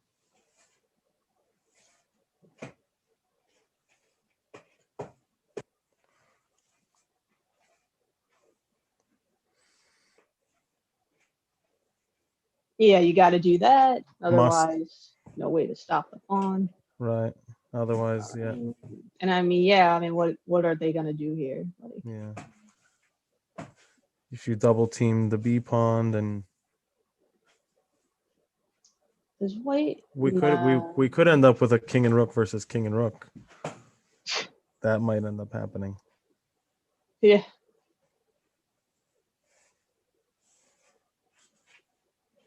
I mean, really, that's the only way I would see to try to keep playing for a win. Yeah. I do see a couple ways for Black to go wrong. Like definitely White doesn't seem in any danger. No, they have the pawn one square away from queening. That rook is just blocking now. Okay. But yeah, as long as Black just doesn't do anything crazy.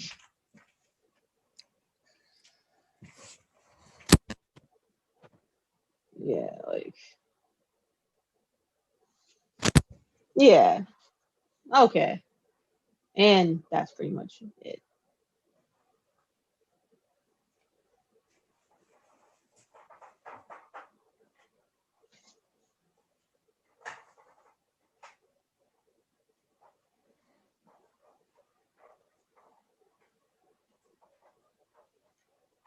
All right. Draw. I assume a draw. Okay. All right. Good game. Good game. And there you have it. So seemed like the right result. Yeah. Certainly. Okay. All right. Back to whatever this was. Oh, we'll see that bishop got active. Yeah, he did. Wow. See, he wasn't So- able to get active with the queen on b3 because the f pawn was pinned. He would have to move his. So he moved the queen. F pawn can get active. Oh, I see. Oh, yeah. Pinned right here. Yeah. That's right. Yeah. He would have had to move the king or invest some kind of move to get his f pawn forward. With that structure there, I think you play f5, negating them playing f5. Now you're doubling up on the d pawn. That's the route I would have gone in, Yeah, absolutely. And then you make your bishop active, Yeah. restrict their bishop. Right. Well- It's tough to challenge that f5, e4, f3 structure. Man. Right. No, so Black had it come. I mean, they knew what they were doing the whole time. takes. Okay, 4-4. Oh yeah, excellent move there. That f5 move, anchoring your bishop. And then I guess this was just a blunder, right? And yeah, at least you get that. Oh, what? Oh yeah, he returns the. That was sneaky continuation there. Oh, let's slow that down just a little bit. So discovered attack, Yep, in bishop protects between king. move, Then in between move. yeah, exactly. Otherwise, yeah, pawn takes. So just for anyone who's listening, pawn takes, whites up a bishop, but Correct. do that first. However, who is winning? So we have now Black is up a pawn. Right, temporarily. Okay, man, this is hard to judge, especially with no time. All right, let's just see what happens. Oh, Black resigned, white won. yeah, no, Yeah. black. If you had just Stayed on the king side. gone here. Yeah, I think it's just, oh, I don't know. Probably a draw. It would take Probably a draw. forever to get here and then push. Yeah. First, I You could don't. always Mm, then push the guys. Well, we could play it out. yeah. No, I feel like black had Some of like them. just. Yeah. No, I guess it is a draw. It is a draw. It's not like there are any rooks around, or the pawn structure advantage. I guess is Right. What not that. about even doing that? Don't want to get. Yeah, I think I'm like just in time. I mean, I can't lose. This might just be a draw. But, Yeah. He's once. Oh. oh, wait, no, that's not going to work. Could white have maybe pushed White. at some point? Now that looks, yeah, that's too slow. No, way too slow. Maybe here. Okay. Here. Mm-hmm. Oh, okay. Yeah, this is the way to go. Definitely. I Yeah. don't You have think to. black could have stopped it. You have to wait for the king to attack, and then this is a draw here. Yeah, this is a draw. Huh. So yeah, I thought, as soon as I saw King E7, that looked a little too passive. Just come out here. Definitely maintain the pressure on the pawn. Mm-hmm. Mm. All right, very good game though, man. So who was playing this game? All right. What if in that position they try to advance their H pawn a little bit, because the variation we looked at was a draw, right? With Yeah. best play, right? When if they wait for you to attack the B pawn and then move to B4. Yeah. Was that? Do you remember what section that was? I don't. I Uh, just looking at the position. you were thinking push the H pawn Yeah, at push what the H point? pawn. Instead of moving your king to H5, right? And where you capture the pawn and you make it back just in time to attack their F Oh, pawn. I think if uh-huh. you get your H pawn a little more advanced and then try to go for their pawn, I don't know, maybe if that would have worked or not Oh, for black to win. for black to win. Um, But maybe their F pawn. I don't know if there was time because you. I think we'd have to look at it. Yeah, and Yeah, this it's is too hard tough to do. imagine it. What was their name? Oh. Maybe if you just head back on the browser, like Alt back and Think I. Alt back again, and then Alt back. It wasn't that last game you just had, right? No, I had so many windows open. Uh, oh, Chess Classic. I think it was K6. Well, let's just take it. All right, we'll just spend a second on this. No. Was it K3? No, I think it was K12. So they won.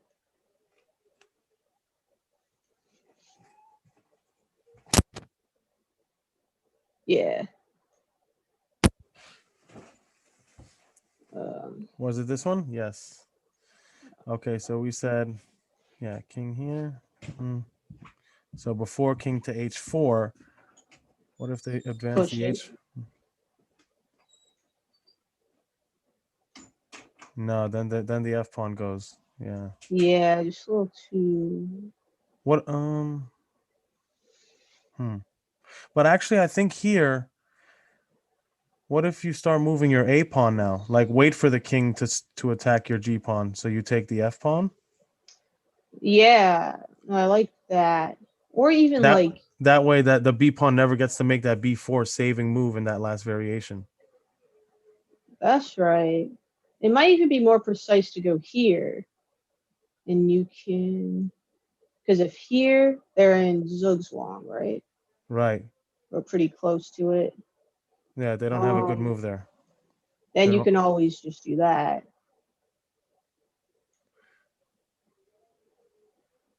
Yeah, I think Oh yeah, because you can always just do that. that's so right. That's right. You can doesn't attack the matter. pawn from there. That's right.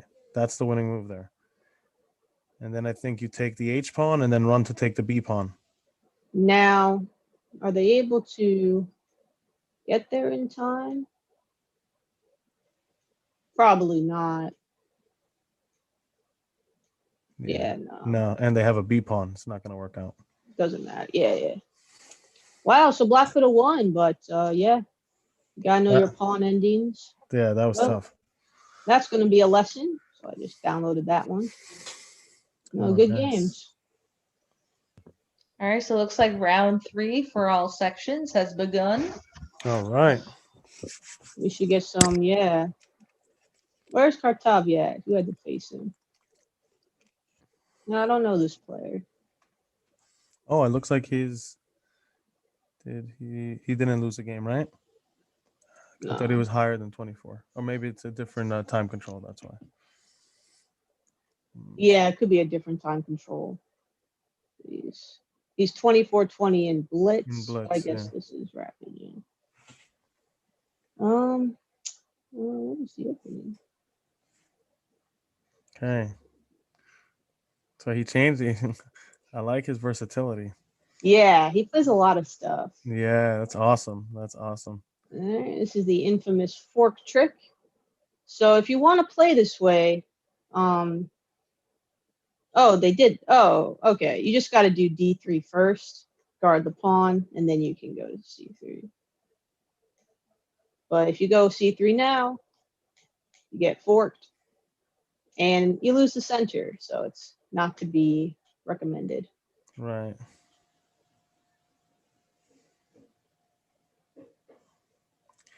Ouch. Yeah, I think white can still hold on, but not a good start.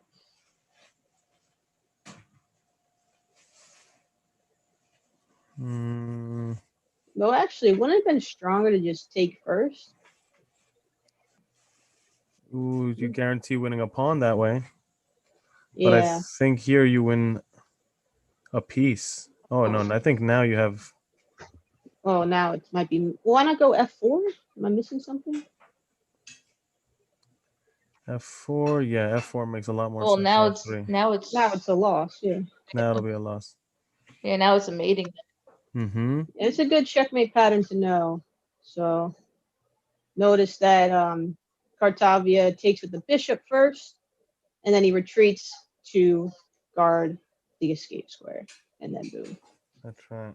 All right, tough game, white. But yeah, I mean, F4 for sure. Yeah, I think that saves him from there because can't take the pawn. That the dark squared bishop for black can't CH2 anymore. And it saves your bishop that was hit on E4. Yeah, so that's why I thought. I mean, is this position better for black versus like say just doing that?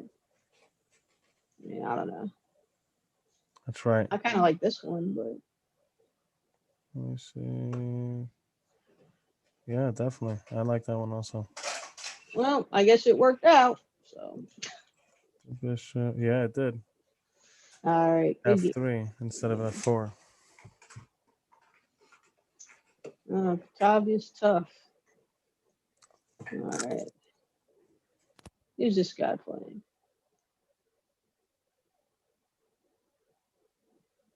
All right. Looks like so blacks are number 2. Looks like he sacked a piece. Oh, it was yeah. So this is a good moment to talk about when to give up 2 pieces for the rook. And then it took a while to develop, but so yeah, I mean normally we teach, our players not to give up the 2 pieces. But here, a strong player decided to do that. Um,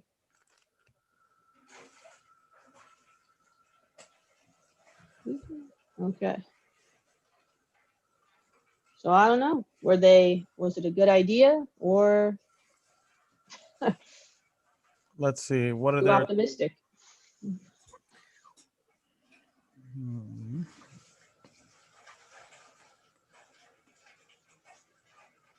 So we're looking at it from Black's point of view now, right? Yeah, I just switched it to look at it from his. Okay.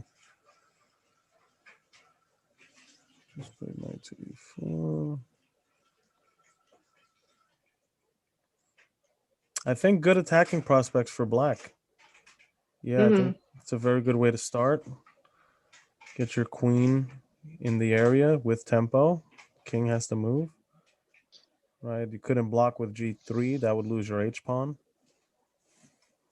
Yeah, Oh, he took here? I thought he might try to roll the pawns down, but I think he was going with the discovered attack on the knight, ah, but White saw it. yeah. Um, yeah, I mean maybe just go there. Maybe he didn't want this to happen. I don't know. I don't know about this. Yeah, I mean definitely I don't think White put up the best defense here. Like he gave up the stuff way back here. Right. Yeah, White should have tried to get better organized. Well, okay, that looks. Yeah, like White's having a ton of time here. Yeah, yeah. This is the position I remember us. Okay, I said he had two knights, and then when we flipped, I looked at it again. I was like, "Where'd the other knight go?" Yeah. Okay, so here. So how did Yeah. he lose that knight? Okay, got it. He traded it there. I see. All right. Takes. Okay. Oh, that move just hurts to look at. Why are you gonna give this pawn here? Allow it to stay there. Oh, and you take away a great square for the bishop. That's right. I thought just take the pawn, go here, trade, and use your two pieces. Definitely the way to go Oh, about it. that just hurts. Now you got to treat your pieces nicely. You're well, Bishop is upset about that. yeah, very upset. I mean, he's just gonna maybe do that and come just right down the file. Yeah, so I don't know if I'd agree with Black's decision to give up the two pieces, or at least don't give up the two pieces and then make moves like h6 and a6. Like, what? Yeah. Should have got these pawns going, and yeah. Yeah, well, it's good lesson. Active pieces, no matter what kind of position you have, that's always the most important thing. Certainly. All right. Oh, sorry. So let's check out. Let's go to K3. All right. And a lot of our strongest players are in K3.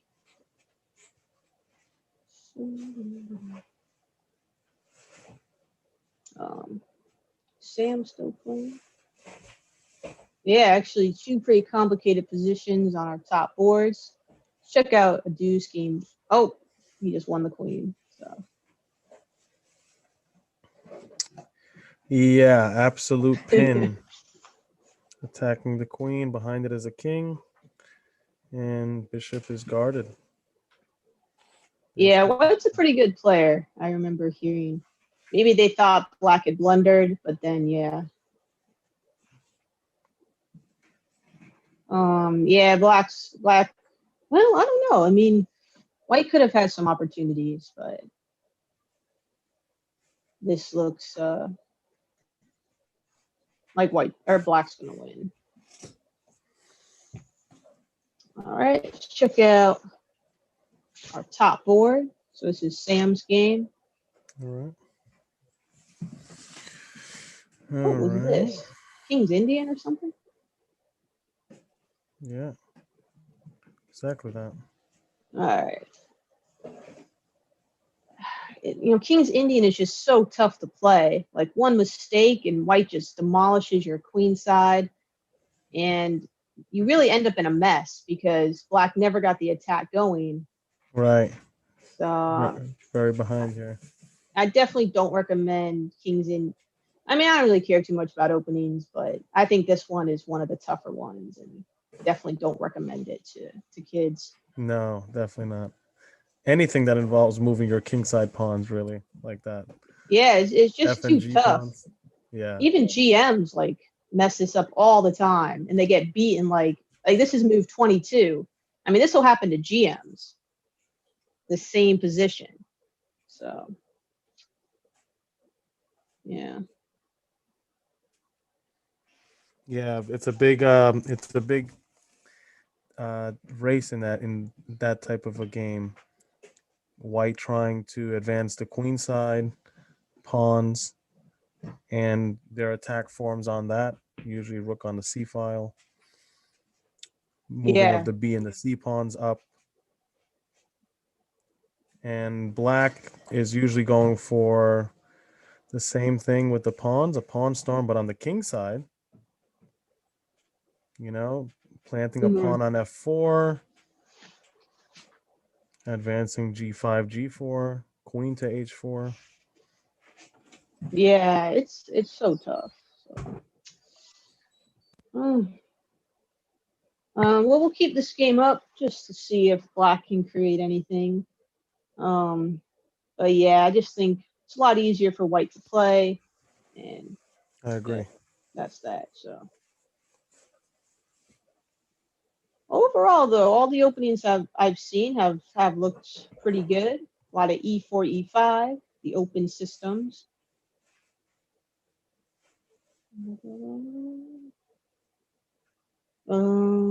What is this case 6? Okay.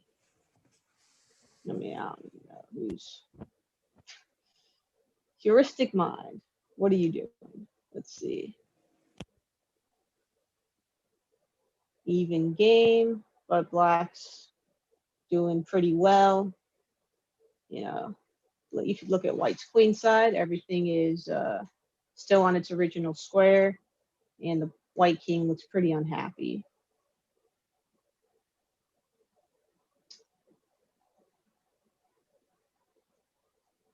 It's like a pretty strong player too. So see if black can pull up an upset.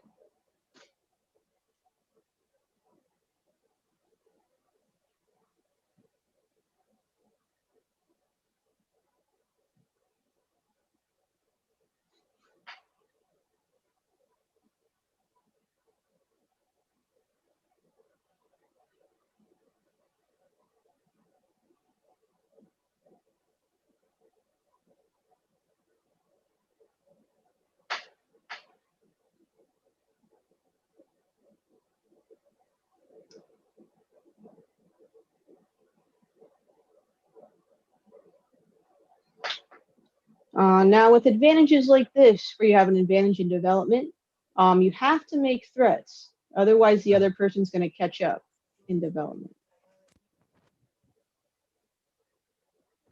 Very good point. Often, the critical moment is turning that advantage in development into a different advantage, most likely material advantage, but it could be something else too. Space advantage. Yeah, like it looks like here, black is going to choose material. So they're trading, which seems weird because they were attacking. But now there's all these nice targets to pick up.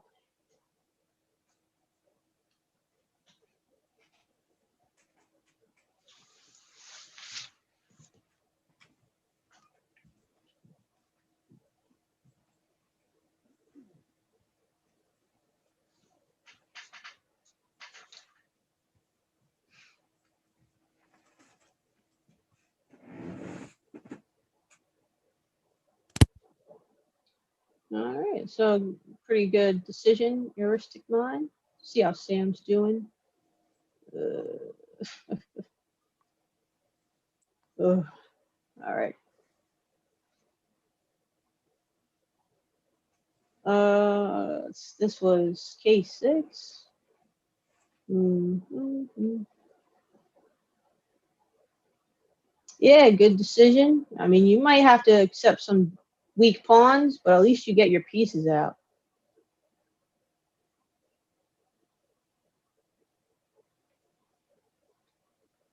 And a couple problems for black. Rook in the corner, knight on the edge.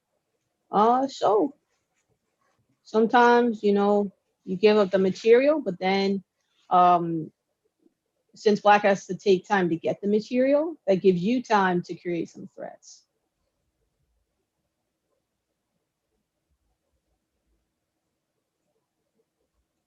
Well, we'll hang out here, I suppose.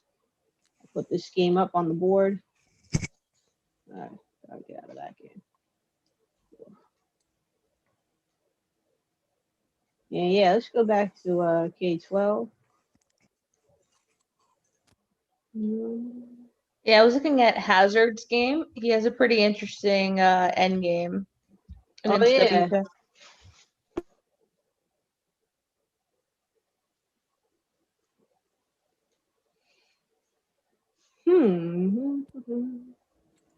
All right. First thing I do is I like to count the pawns.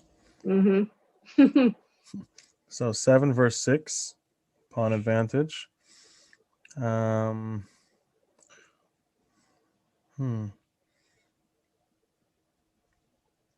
Okay, white has a space advantage on the king side. 1 pawn inside of the black territory on rank 5. Wow, this is I don't not know. easy. Let's see. Are there any spectators? Do they have any ideas? Check. Oh, black offered a draw. We don't know when, and white declined it. I like that. I mean, it's a complicated position. You might as well play it out. Definitely. Oh, yeah, I always forget to say that, but I recommend all players don't offer draws and don't accept draws. I don't know about that last move. I think that last move gives white an advantage here. Yeah, it does. Let's see what white does. You always gotta be careful about moving your pawns. Yeah, Say pawns are that every permanent. endgame. Yeah, pawn moves are permanent changes, much like captures. Be very careful with when those kinds of moves. Pawn moves, captures, you can't have those back. You move your bishop to e6, you see it's a bad square, you could bring it back. Can't do that with a pawn. Once you make a capture, that piece is off of the board. Yeah, so that's Yeah, what this I is what was. we're both thinking. It sounds like. Yeah, exactly. And then securing a passed pawn, a protected Uh, passed pawn. yeah, maybe not as clear as it first looks though, because the king is right there. He is right there. Yeah, Oh here. no, I like keeping that here. Maybe try to attack this guy. Thought that was the idea. I think if the king goes to attack that guy, maybe the h pawn starts running. Oh, well then you can always jump back, and I guess you could protect it. All right, I guess. I don't know.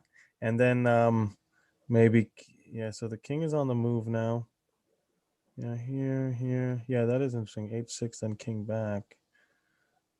And then you could play bishop. But now I see, and the time it's taken to get over here, the king is now active. So yeah, this is pretty good for white. Definitely. And I think a lot of it has to do with the passed pawn. The threat of Yeah, it running. That's a serious threat. yeah. And a small positional advantage on the king side. You have a 3-on-2, although it's not really a 3-on-2 because of the double C pawns on the queen side. Right. So I mean, in fact, I think black pawns are better. Yeah, connected pawns versus triple, the 3 isolated pawns. Yeah. Let me see. Yeah, well, I'm gonna take a break here. Back shortly. All right. So yeah, we'll see what happens. Do you have all the powers you need? Let's see. As long as I have the screen sharing ability, and let me see. I have to open up those.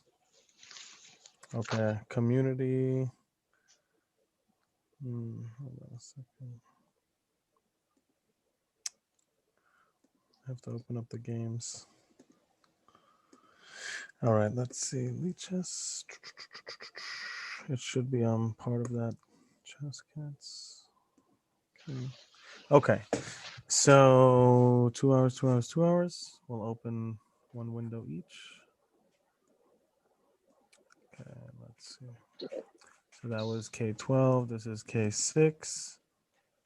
And this is K3. Yeah, so you should be able to share your screen. Yeah. I should All do right, that cool, now. cool. All right. Yeah. Okay. Little different background. I don't have the white background. But let's see. Okay. What's the thing we want to look at? So I will start with, let's take a look here. Okay. Wow. Let's take a look at this game between Shelly Millie and Skylar Fletcher. All right. So it looks like even material, a big difference in time here. What do we have here? Okay. I think a superior knight for the white pieces right now on b5. Queen, it feels like it's a little out of play on the a6 square. And certainly the better bishop for the white pieces. And we measured that by the central pawns. And you can see black has these 3 pawns that are all on dark squares, limiting the mobility of the dark squared bishop for black. And white, no such problem. Their pawns are on light squares, allowing the bishop to exert pressure.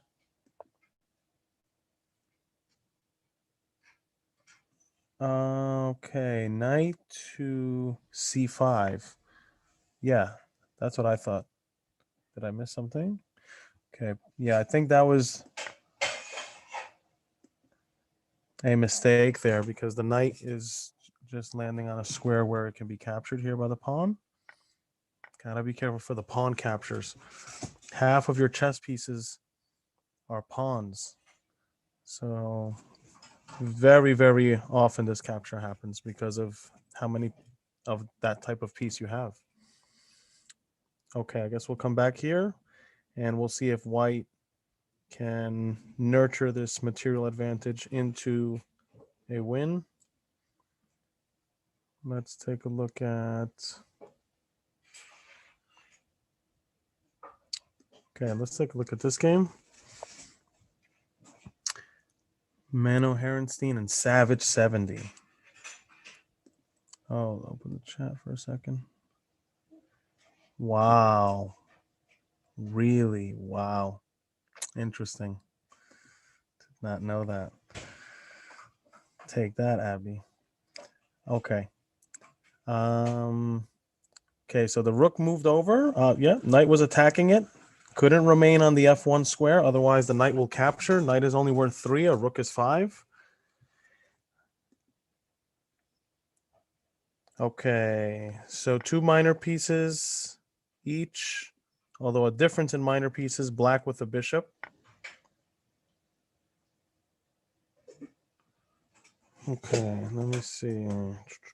Feels kind of... There is one detail here.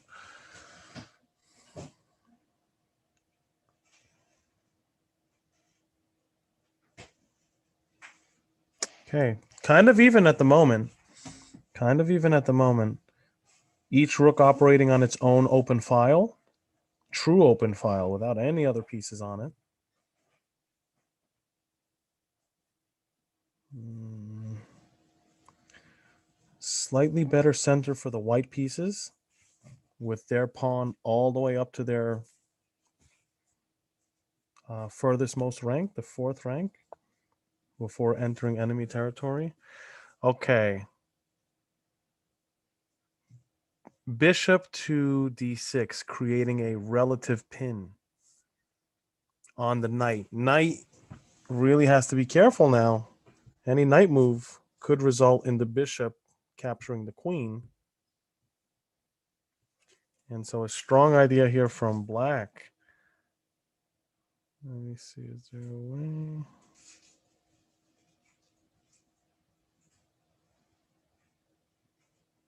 Yeah. Tough to break that pin. Not so easy.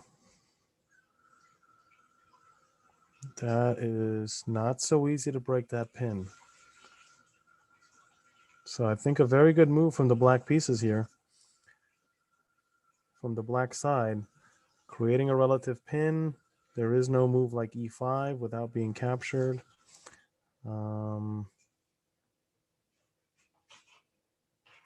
And really tying the queen to the defense of the f4 knight.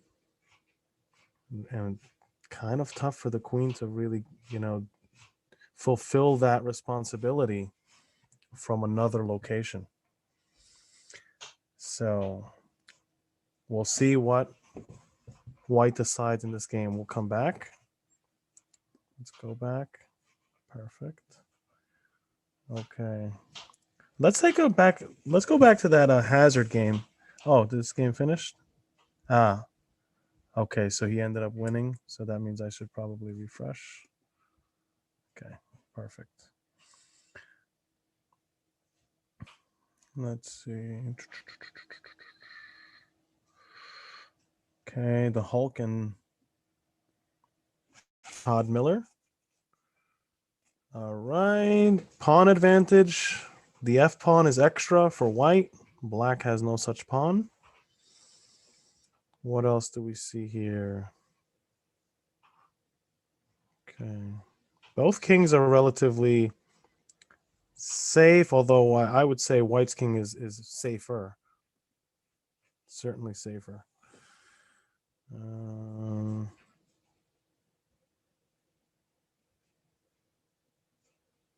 Okay, I think better knight for white. I think the bishops are more or less equal. Both bishops exerting pressure on kingside pawns. Okay. And knight is beginning its repositioning journey, which often a knight will have to do. It's not a long range piece, so often will require a couple of moves, sometimes 3 moves, in order to get the knight, to a location you'd like to have it at. Okay, pawn advantage here. Still, nothing. Okay, knight coming to d4, centralizing the knight, an attacking move. Okay, improving the knight by 1 rank. Where it was a 3rd rank knight before, it is a 4th rank knight now. And doing so with tempo. Usually a good recipe.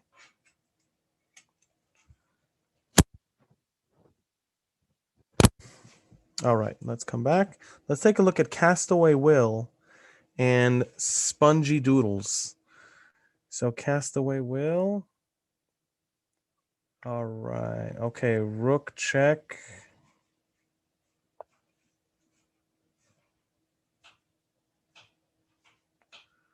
All right. So white has 2 extra minor pieces, but black has an extra queen and pawn. Black has an extra queen and pawn. So a material advantage for black. Let's see if white can create something here.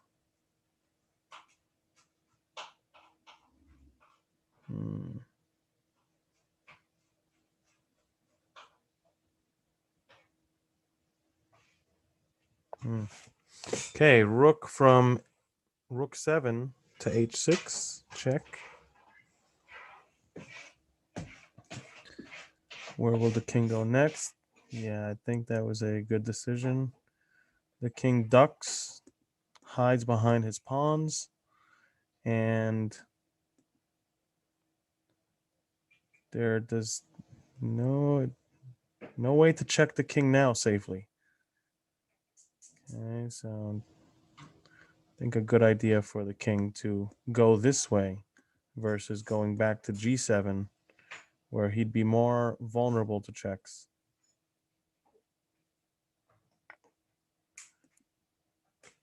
Pawn captures. All right. Chipping away at the advantage. Pawn captures. Think that move makes sense. Trying to open up some lines towards the black king.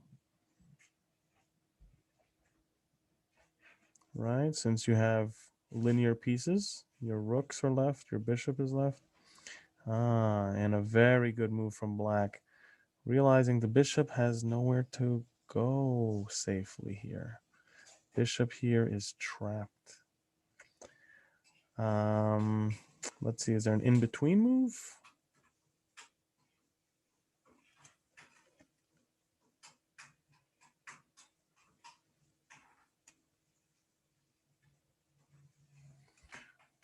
Let's see here.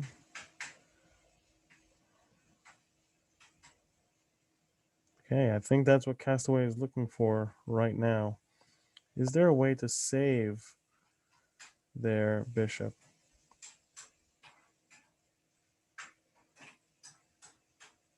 Okay, so rook moves down to h3. Rook from the 6th rank to h3. And now is attacking the queen. Notice the rooks protect each other. Okay, 2 rooks have this ability, 2 knights have this ability. Okay, queen takes the pawn on f5. And I think a comfortable position here for black. Queen gets to safety and continues to keep an eye over any potential squares that maybe the bishop was looking to flee to. And the rook is relentless, pursuing the queen, coming in and saying, I refuse to allow you to just sit there and watch over the d5 square, which is a potential safe haven for the bishop. Notice the bishop here is trying to get safe from this pawn attack, but there are not too many places to do that from. Okay. Yeah, so a comeback here. A strong move there. Bishop to d5. That attacks 2 major pieces. A fork. The more important piece, the queen, saves itself, as often happens in a fork. And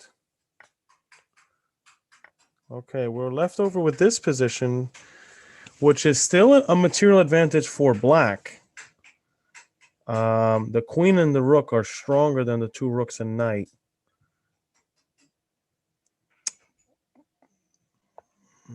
But the activity of these rooks is just, it's tremendous. It's very, very tough to deal with. And the fact that the king is a little more vulnerable than the white king is. Okay, white king has this very excellent protector around him, the knight, which guards g1 from any queen check ideas.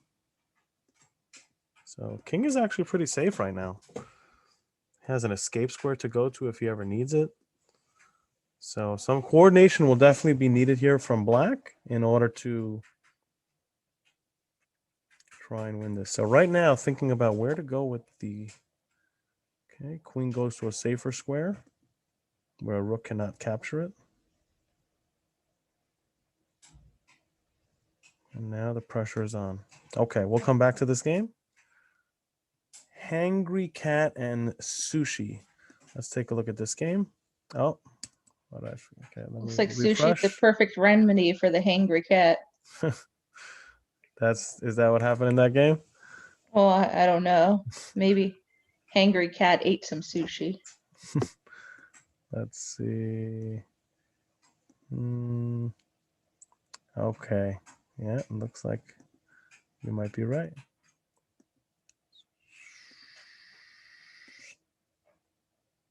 Okay. So let me refresh here. Let's take a look at these. Okay.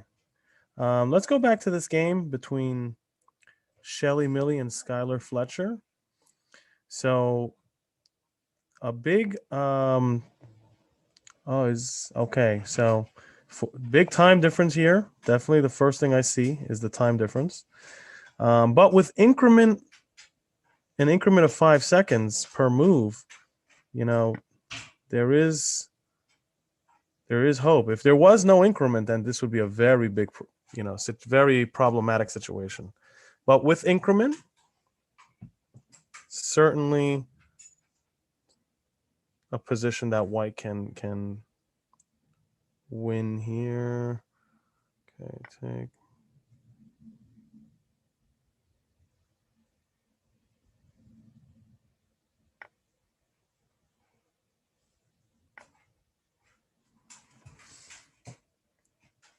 All right.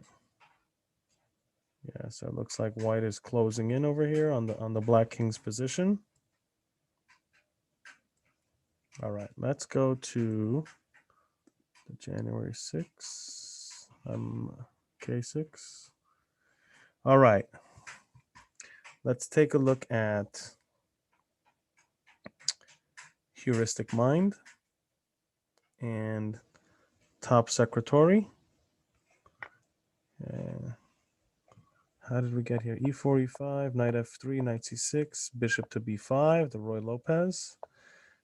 Pawn to D6, D4. So pawn to D6. Okay.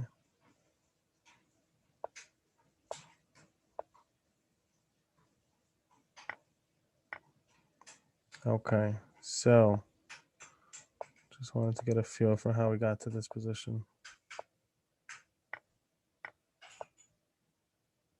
Okay. Interesting. I think at this point, see what's left over here is this D pawn is quite cramming for black, not allowing their D pawn to move. The bishop is hemmed in. Bishop right now is functioning like a pawn, right?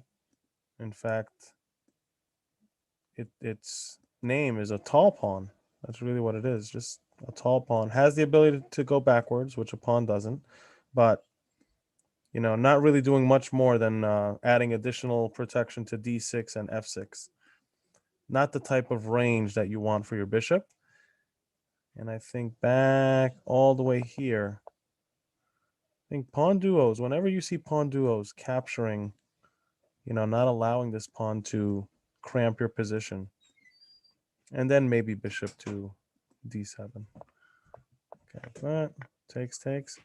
Yeah, and I think, getting rid of his light squared bishop. He has pawns on light squares, and the remaining bishops are his good bishop and black's bishop not so good, because the pawns that are on the same color square. Good defense. Okay, let's see where we are. All right, so closed position, which favors the knights, right? We have a closed center here. And the move b4 here from white last, expanding on the queen side, trying to gain some more space and control some squares that are maybe further up in ranks, potentially inside of black's camp. And b pawn to b5. Okay, b pawn to b5. Okay, an immediate capture. Okay, now we have an open file. The A file's open. Battle will probably ensue for that. And white captures, relinquishing the control over here to black. Now black is the owner, the controller of this file. Okay. Not sure about that last decision. It's going to be tough to regain control of this open file. Okay. Open file is very important in chess. It's like a path into enemy territory. Okay. So the rook decides to go back to b8, add defense to the square b4, and now it's white's rook that jumps in for control. Okay, this b5 pawn, yeah, all relates back to this d pawn. You know, if this d pawn is not here, this b5 pawn is not such a big weakness because you could just play c6. But I think black has to be very selective here. What move they decide to go with.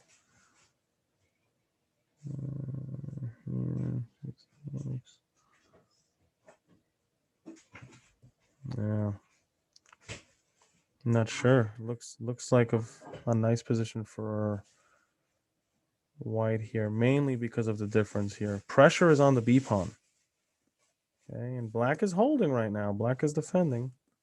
So black makes the move h6. And white goes forward. Rook to a5. Now there are 3 attackers on that b pawn. Only 2 defenders. We'll see what black comes up with here. Pawn to h6. Oh, so c6 is played at this moment.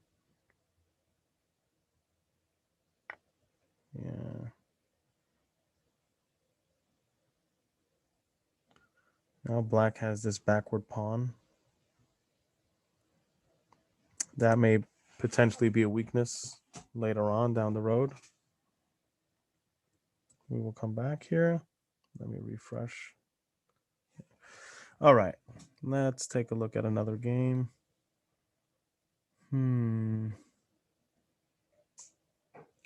Let's look at this game between King 916 and Game is My Name. Oh, so they've played twice already. Game is My Name getting the better. And let's see. Okay, 3 minor pieces each. 3, 4. Okay, big target on the e6 square, and you can see all of white's pieces are focused on that, and so are black's pieces. Okay, white is attacking though, black is defending. White has 1, 2, 3, 4 different pieces aimed at that square. Okay, and black has 1, 2, 3, 4 pieces defending that square at the moment. Okay, so let's see, what can white do here?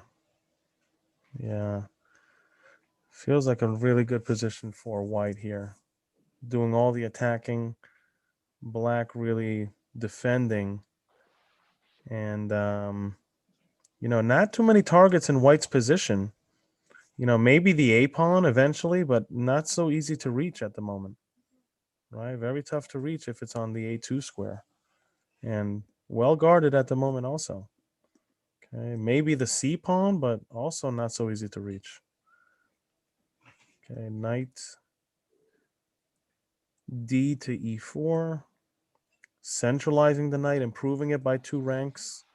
It's not a 2nd ranked knight anymore, it's a 4th ranked knight.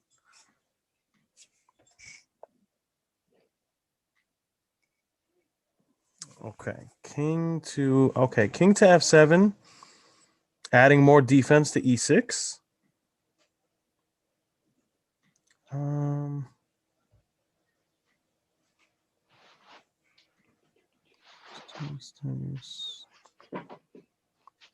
Yeah, black looks all tied up here. Yeah, certainly. They are in a defensive position. How did that e-pawn become isolated? I'm curious about that. Yeah. Okay, here. f5 takes. takes. Okay, so So the e-pawn is backwards now because of that move. Takes. Okay. Starts targeting it. Ah, right here. So this capture, I think much better is b-pawn capturing mhm. for a couple of reasons. Primarily, this pawn on d5 is going to hinder the activity of the light square bishop. Once you move it, now there's potential discovery ideas. Okay, so he moved the bishop. Okay. Yeah, and another problem Black has is they played c4, I guess, early in the game, Okay. and that took any pressure off of White's center. Right. Let's go see at what moment that happened. Right Oh, here. really early? Nah, nope. Don't want to do that. No, that's right. Guaranteeing the d pawn is going to exist over here. Because Yep. if anything ever gets traded for it, they have a c or an e pawn. Yeah. Okay. So now we are in this position.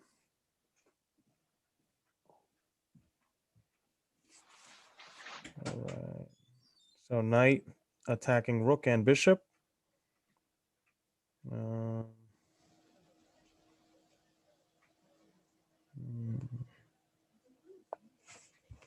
okay, rook runs away.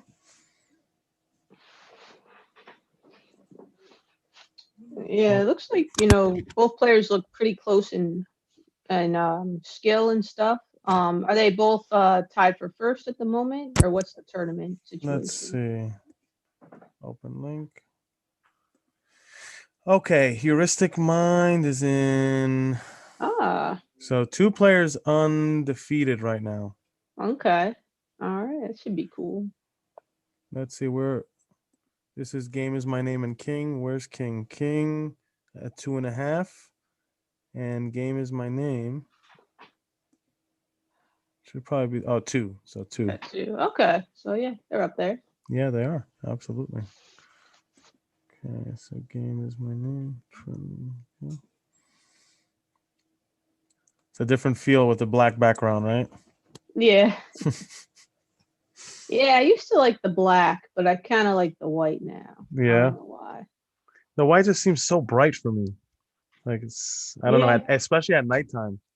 There's just so much white there. This is just Yeah. easier on my eyes. Okay, so black is beginning a queenside, starting to move their pawn on their queenside. The a pawn, we have to move g4.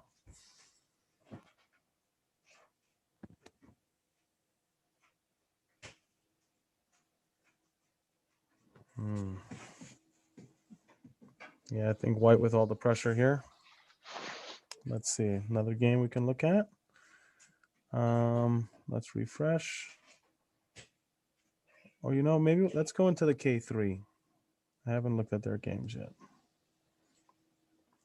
Okay, 15 ongoing games. Let's take a look at the game between Adu and Pranav. I actually saw Adu win the queen in this one. Oh, did you? Nice fork. Yeah. Ah, yes.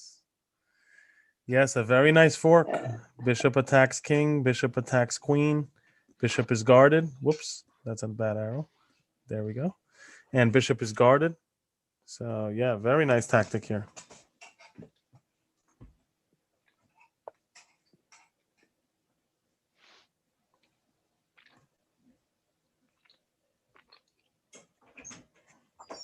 Yeah, so not much going on. I think Sam had a good game. Still let's see. going. Okay. Sam? Mhm. Oh, Yeah, John Sam won. let's take a look. John Sam won against Jimmy Yang. Yeah. Okay, even material. Bishop pair for black.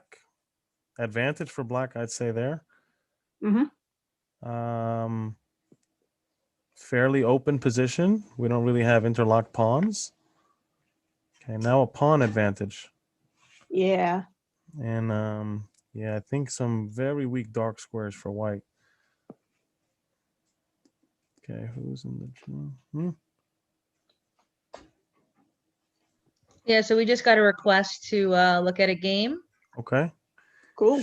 Sure. So Was top secretary in Rex- K6. Yeah, Rex Huang. Okay. My username is Rex Wing. Where is that? Rex Wing. Let's see. It was probably round Right here. 3. Yeah. All right. So his game is The one he lost.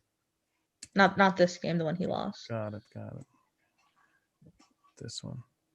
Okay. So we'll analyze this from the beginning. Let's see Yeah. how many At least moves in this one. see how it Okay, got there. 30 moves. Okay. So Rex is white. We have e4, e5, knight f3, knight f6. Knight takes the pawn. Mhm. Okay. d6, correct from black. I don't know. Do you like taking the pawn here? I mean, I don't play knight f3, so I usually don't face it. Yeah, Right. I play But it. Yeah. taking is fine. Yeah. Okay. Yeah, I mean it's the typical Petrov. Taking d6, backing up. Knight takes on e4. Yeah, this is all normal. Yeah, the move I play here is knight c3. That's also what they played. Okay. Good They move. take. Knight took the knight, and Yeah, then d takes. Yeah, d this is pawn all. takes. Okay, opening up a way for the bishop to come out. Yeah, so normally what I do is I castle queenside and I just do a pawn storm because that pawn on c3 is actually protecting your king very well. It's kind of like, a force field against black's counterattack. So that's what I like to do against the Petrov. Now that I've spilled all my secrets. Huh. Oh, it's interesting. I didn't That think of is. it that way. It's like an extra defender over here. Yeah. That pawn. Very good point. And okay, so d takes on c3, bishop to e7, bishop to d3. We have castles and castles. Knight to c6. All right. And then the rook goes to e1. Okay, bishop to g4. There's a pin. Ask the question right away to the bishop. Are you here to capture? Or you could have backed up over here, continuing to hold on to the pin. Instead, he retreats. Okay. Knight to d4. Knight takes knight, and white's pawn structure is fixed. C takes d4. So I think a good move there from white. Okay, c5 rather. Okay, hold on a second. So c5. Okay. So he played d5. Interesting.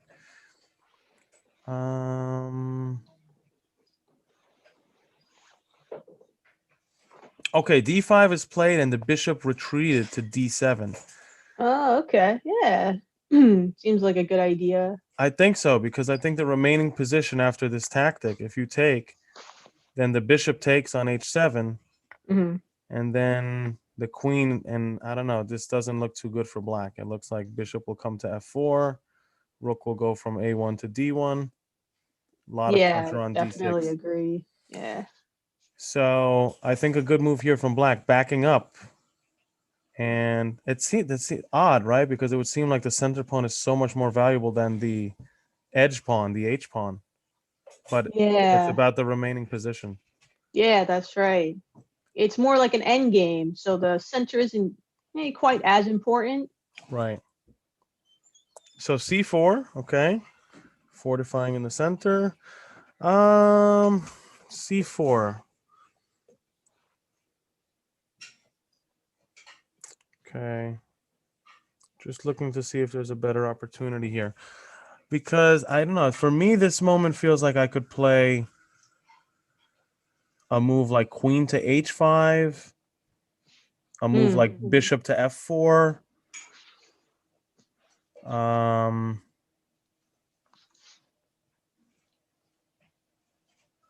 Hmm. Yeah, like is C4 really responding to a threat at this point? You know, maybe not. Maybe it's better to just wait. Maybe they're trying Um, to stop the idea of B5. That would yeah, that's what I was thinking too. see I pawn. guess so. That makes sense because they do have. For me, bishop to f4, and then black really has to play rook e8 because if they don't, after I play queen to e2, I'm doubling up on your bishop, and if your bishop flees, then I'll take your d pawn. Yeah, yeah. Something like that. It feels like okay, but pawn to c4. The bishop goes to g5, trying to exchange Mm, itself for white's bishop, right? Since their bishop is not as doesn't have the same freedom that this bishop has potentially, right? Since the pawns are white squares, this is white's good bishop. hmm And Yeah, I was like, yeah, h5. queen h5 looks pretty good. H6 and then maybe f4. Mm-hmm. Yeah, that is what happens. H6 and f4. Oh yeah, it wasn't even, yeah, look at the sheet, but yeah, that seems interesting enough. Here, okay, pawn to h6.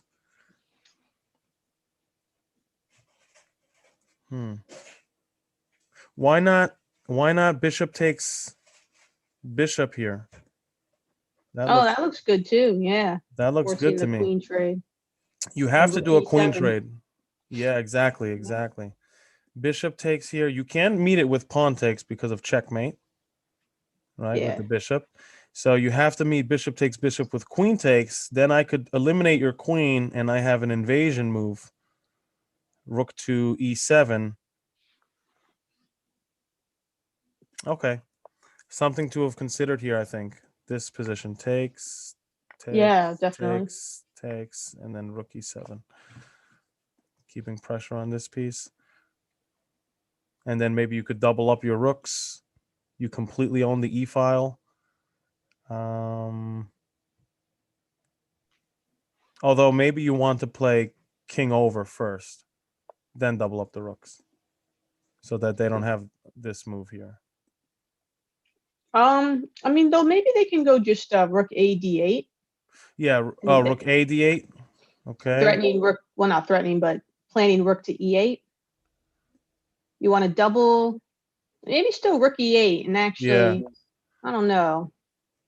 Rook e8 Yeah. here. Take, check. Yeah, they're going to end up with the better bishop here. Or actually, what about like king h2? Because I think, are you threatening rook to d7 in this case? Yes. So if king h2, but what if they trade? Oh, then king f8. Yeah. Yeah, And the king has to run. I don't know if you can really, yeah, hold the Okay. rook So there. let's see. So maybe. Okay. So f4 is played. The bishop backs off. Now g4, I'm not as sure about. That looks a little too much. A little too risky. Yeah, because like they always have bishop d4, gain that tempo, and you're not developed. Like look at your rook on, like if your rook on a1 was like on f1 here, like that'd be a different story. But you got some development to finish first. That's right. That's true. That's a very good point. Preparing maybe g4, I think, is Yeah, prepare it exactly. yeah, preparing because these moves are permanent changes. Pawn move like this, and this is a very committal move. You're basically eliminating your king shelter, going for it all here, right? Trying to bust open the king side, play g5. Maybe they do hoping for that kind of thing to happen. Queen to a5. That's an attack on the rook. Okay. Bishop to all e3. right.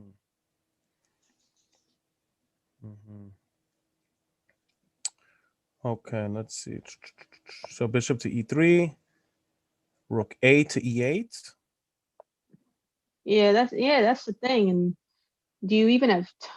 Maybe you could still go g5. Yeah, I would Like play I know the g5. threats to take the bishop and then bishop d4, but maybe Actually, yeah, maybe just go G5. Like this doesn't look correct for black, in fact. Like the queen probably should be over on the king side. Yeah, the queen looks misplaced. This is looking incorrect. Yeah. The queen looks Oh, misplaced. actually, maybe. Okay, so G5. Actually, yeah, just rook takes bishop. I thought then maybe G takes F6, but I forgot. Then just rook takes E1. And I don't think there's enough there for white. So after Okay. G5, rook takes. Yeah, and I was thinking G. I see. You take here. G takes, but Got it. But here they would uh, probably play.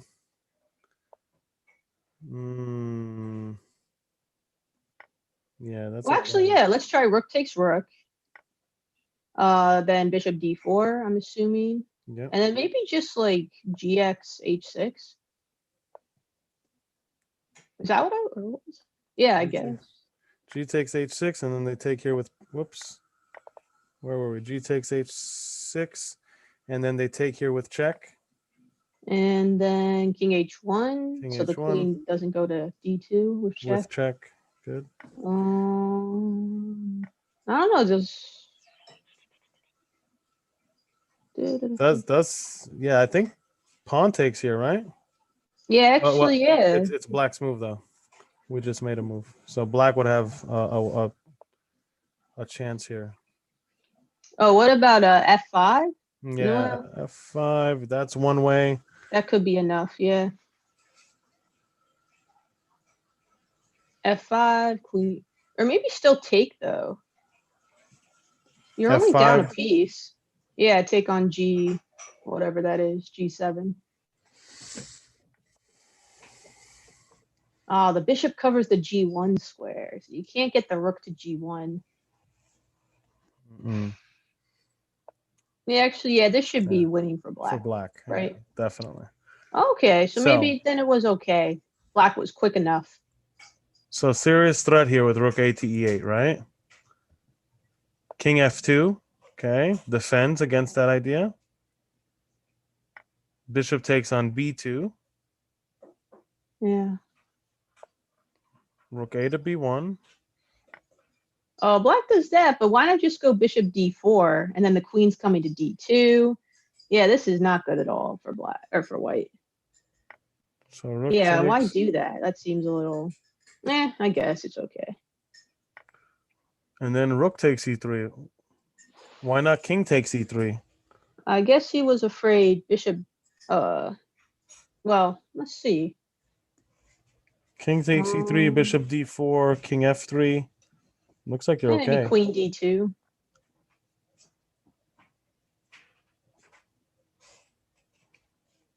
So takes, check. Or actually, Yeah.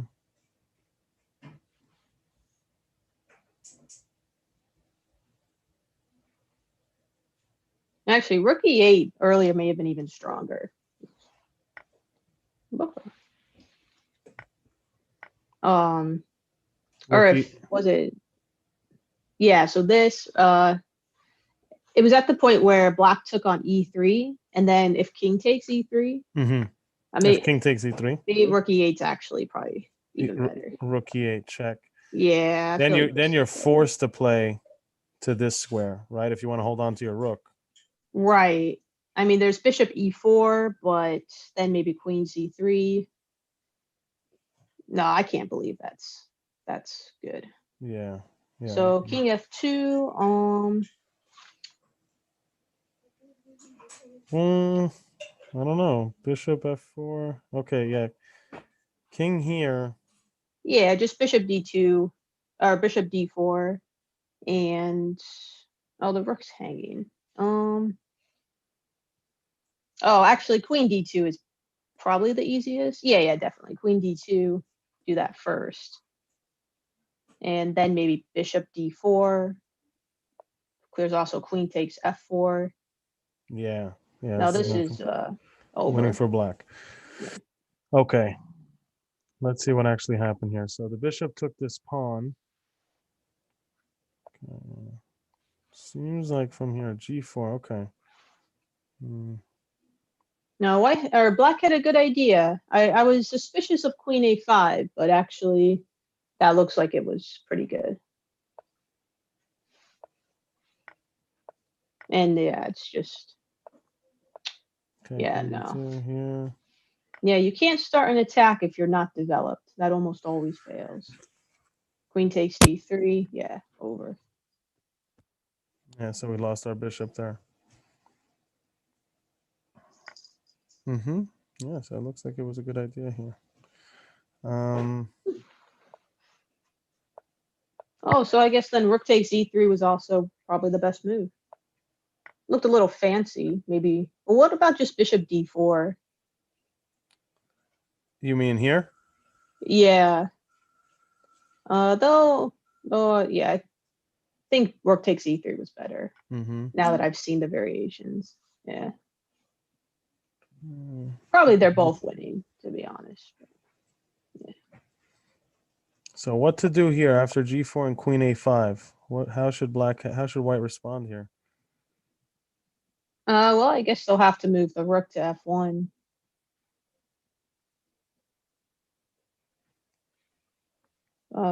Which is just really bad because you can't develop your other rook. Yeah. Mm-hmm.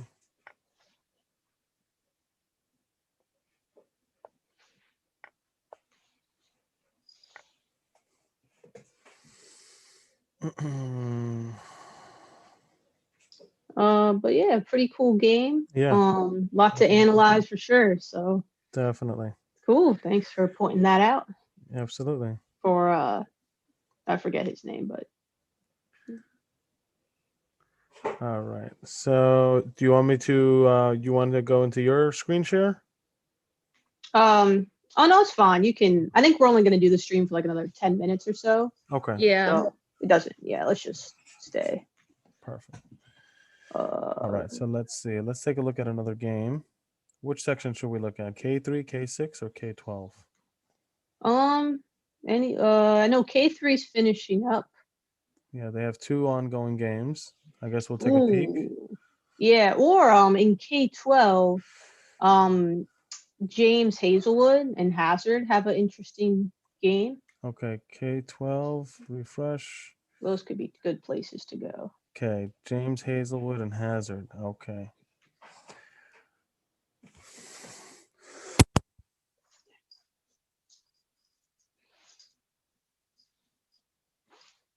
All right, let's take a look. A difference in minor pieces. A difference in pawn majorities. So a lot of imbalance in this game, which is good if you're trying to fight for a win. Okay, I like that white has their doubled rooks already. Mm-hmm. Controlling the D file. Yeah, I mean, this looks just really tough. Like, neither side really has weaknesses, so I don't really know what they're supposed to be doing. Right.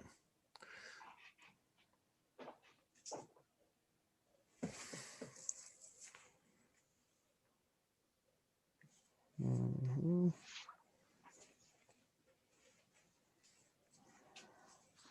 Maybe black can coordinate some kind of queenside attack with their pawn majority and the bishop.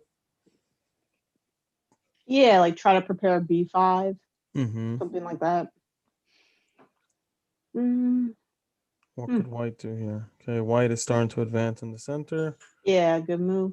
Yep. D4 square becomes weaker, but they don't really have a way to take advantage of that. Yeah, E4, I think, very strong move. Yeah, otherwise they're at risk for just becoming worse. Like, they just have less. Well, do they have? I guess they kind of have less space. I think that last recapture I would have made with the queen. Yeah, it seemed to make more sense. Queen takes the rook here. Unless, do you drop the e pawn? Is that why? Knight takes, knight I takes. guess so. And then, well, Got then it. your And then queen's rook on takes. b2. Yeah. Check, check. Bishop is on f8. Yeah, you don't have a way to take advantage. Okay, makes sense. Oh, actually, Um, wait, that is kind of interesting. And then queen, so queen takes, they win the pawn. And then you're saying queen d8, queen takes queen, rook takes queen. Yeah, yeah, usually I'll carry out combinations like that to see how far I can take it.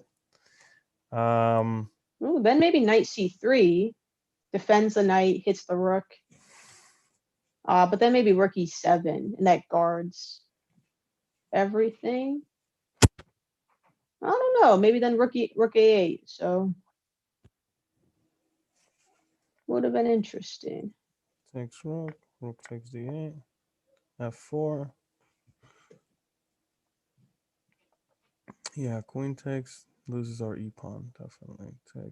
Takes, check. I don't know. I would at least considered it. Yeah, definitely But to think okay. about, but I like how white proceeded here. Yeah, this looks good too, for sure.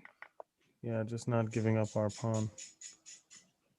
And one big difference is that black is the one with the doubled pawn. White doesn't have any doubled pawns.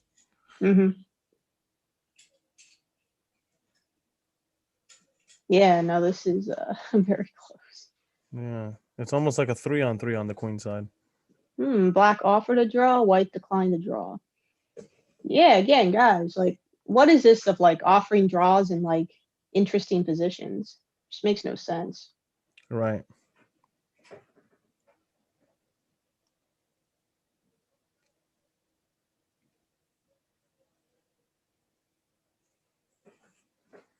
Oh, this is very good.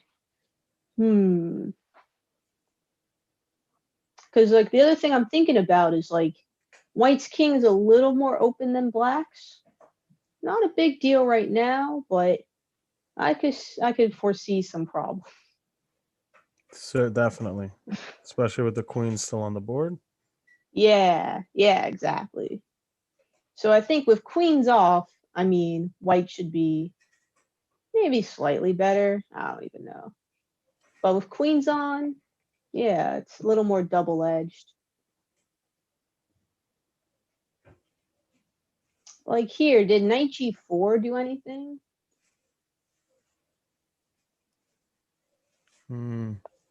It definitely threatened knight e3. Yeah. And then if like queen c1, maybe queen d3. Yeah, knight e8, I don't know about that one. Looks very slow. Right. Oh no, absolutely not. That's not a good move.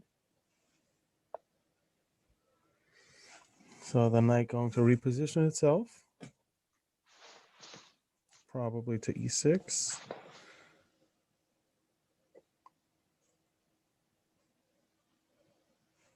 I don't know. D4 might be a something that black really eyes up. Mm.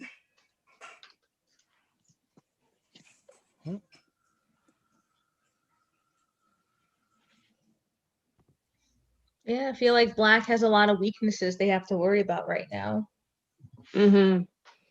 Yeah. Right now, the c5 pawn, that's what's under attack.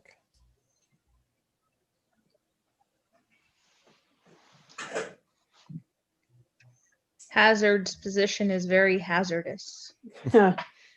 Yep. No, I mean, still a long way from breaking through, I think. So. I mean, they do control the d file, though. I think the queen is. Yeah, no, that's very important.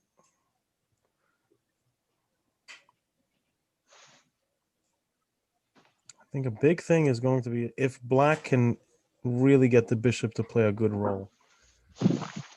I think those the E and F pawns are stopping that, and it's really hard to challenge those pawns. Right. And at the same time, though, the bishop performs an important defensive role. So shouldn't underestimate that.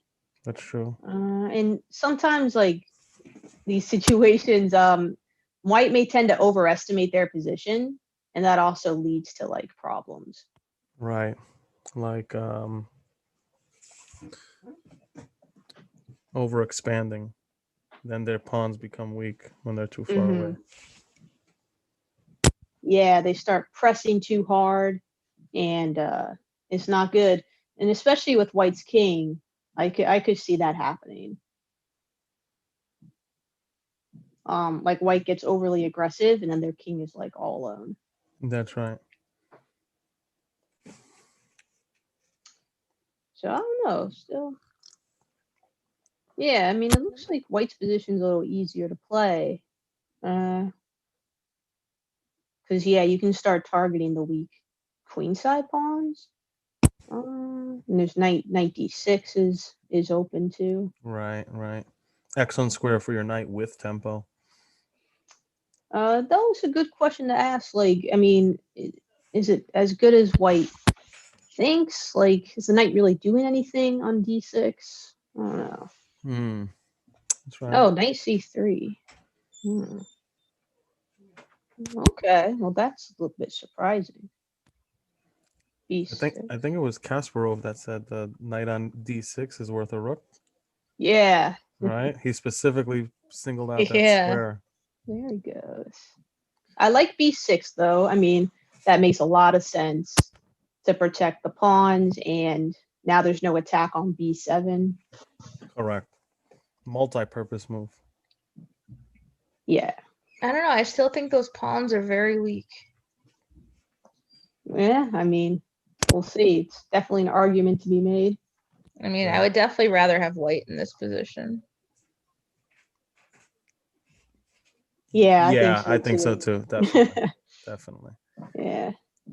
Because white has all of the good squares available for their pieces right now. Yeah. I think black has to still do some work to really, maximize the potential of their pieces. Like white's knight on d6 is just the best minor piece on the board, the best piece on the board.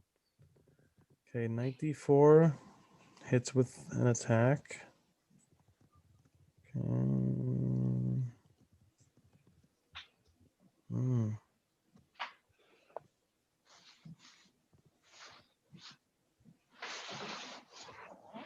Okay.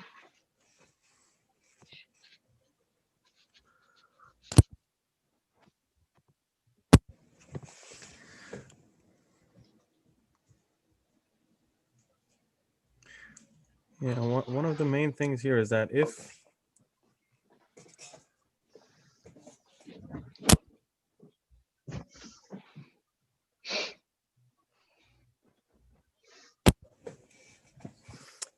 black decides to target the knight on d6, white has a way to replace it. Yeah, I think that's a big characteristic here. Looks like Robert is giving some sage advice. Oh.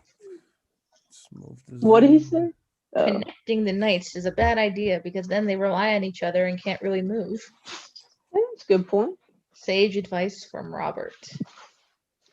Yeah, there are certainly positions where that happens, where they kind of like stumble on each other. Yeah, we were actually talking about that in an earlier game. I think that was before you came on, Abe. Okay. Yeah, where it was like two knights versus rook, and the knights were just kind of, they didn't really do anything because they were just, what's the word? Redundant. Like just doing what the other one was doing. So it was like having one knight. Right. One just extra knight. Both knights fulfilling one role. Yeah. Oh, okay. Man, right. well, keep an eye on this one. And I know in K3 we're set for a big matchup. Sam and Adu for first. Right. John Sam and Adu for first. That's going to be very, very interesting final round. All right. And let's see. Heuristic Mind. Clear. Oh, they already won? Well, they already have 5, but there's still some active games. Wait, already? The round just started. Oh, so let me see. Wow. Okay. Oh no. I want to see. We're just curious about this. So if we had a Sicilian, heuristic mind was the white pieces. Okay.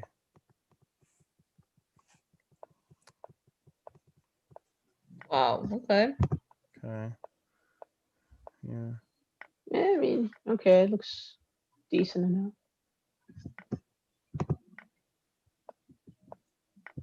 Activity for the rook. Ah, didn't castle. I think if you castle here, you're okay. Yeah, well, yeah, better than what happened anyway. Yeah. I should at least say that. Checkmate. Wow. Oh no, that's yeah, got castle that king. That's right.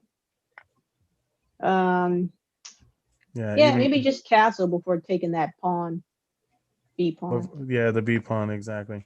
Yeah. So yeah, it's double edged sometimes because you win a pawn, but at the same time you're opening up a file for your opponent that they could make use of. So it's like yeah, you win the pawn, but in this position they win the pawn right back, and they're going to have a rook on the 7th rank.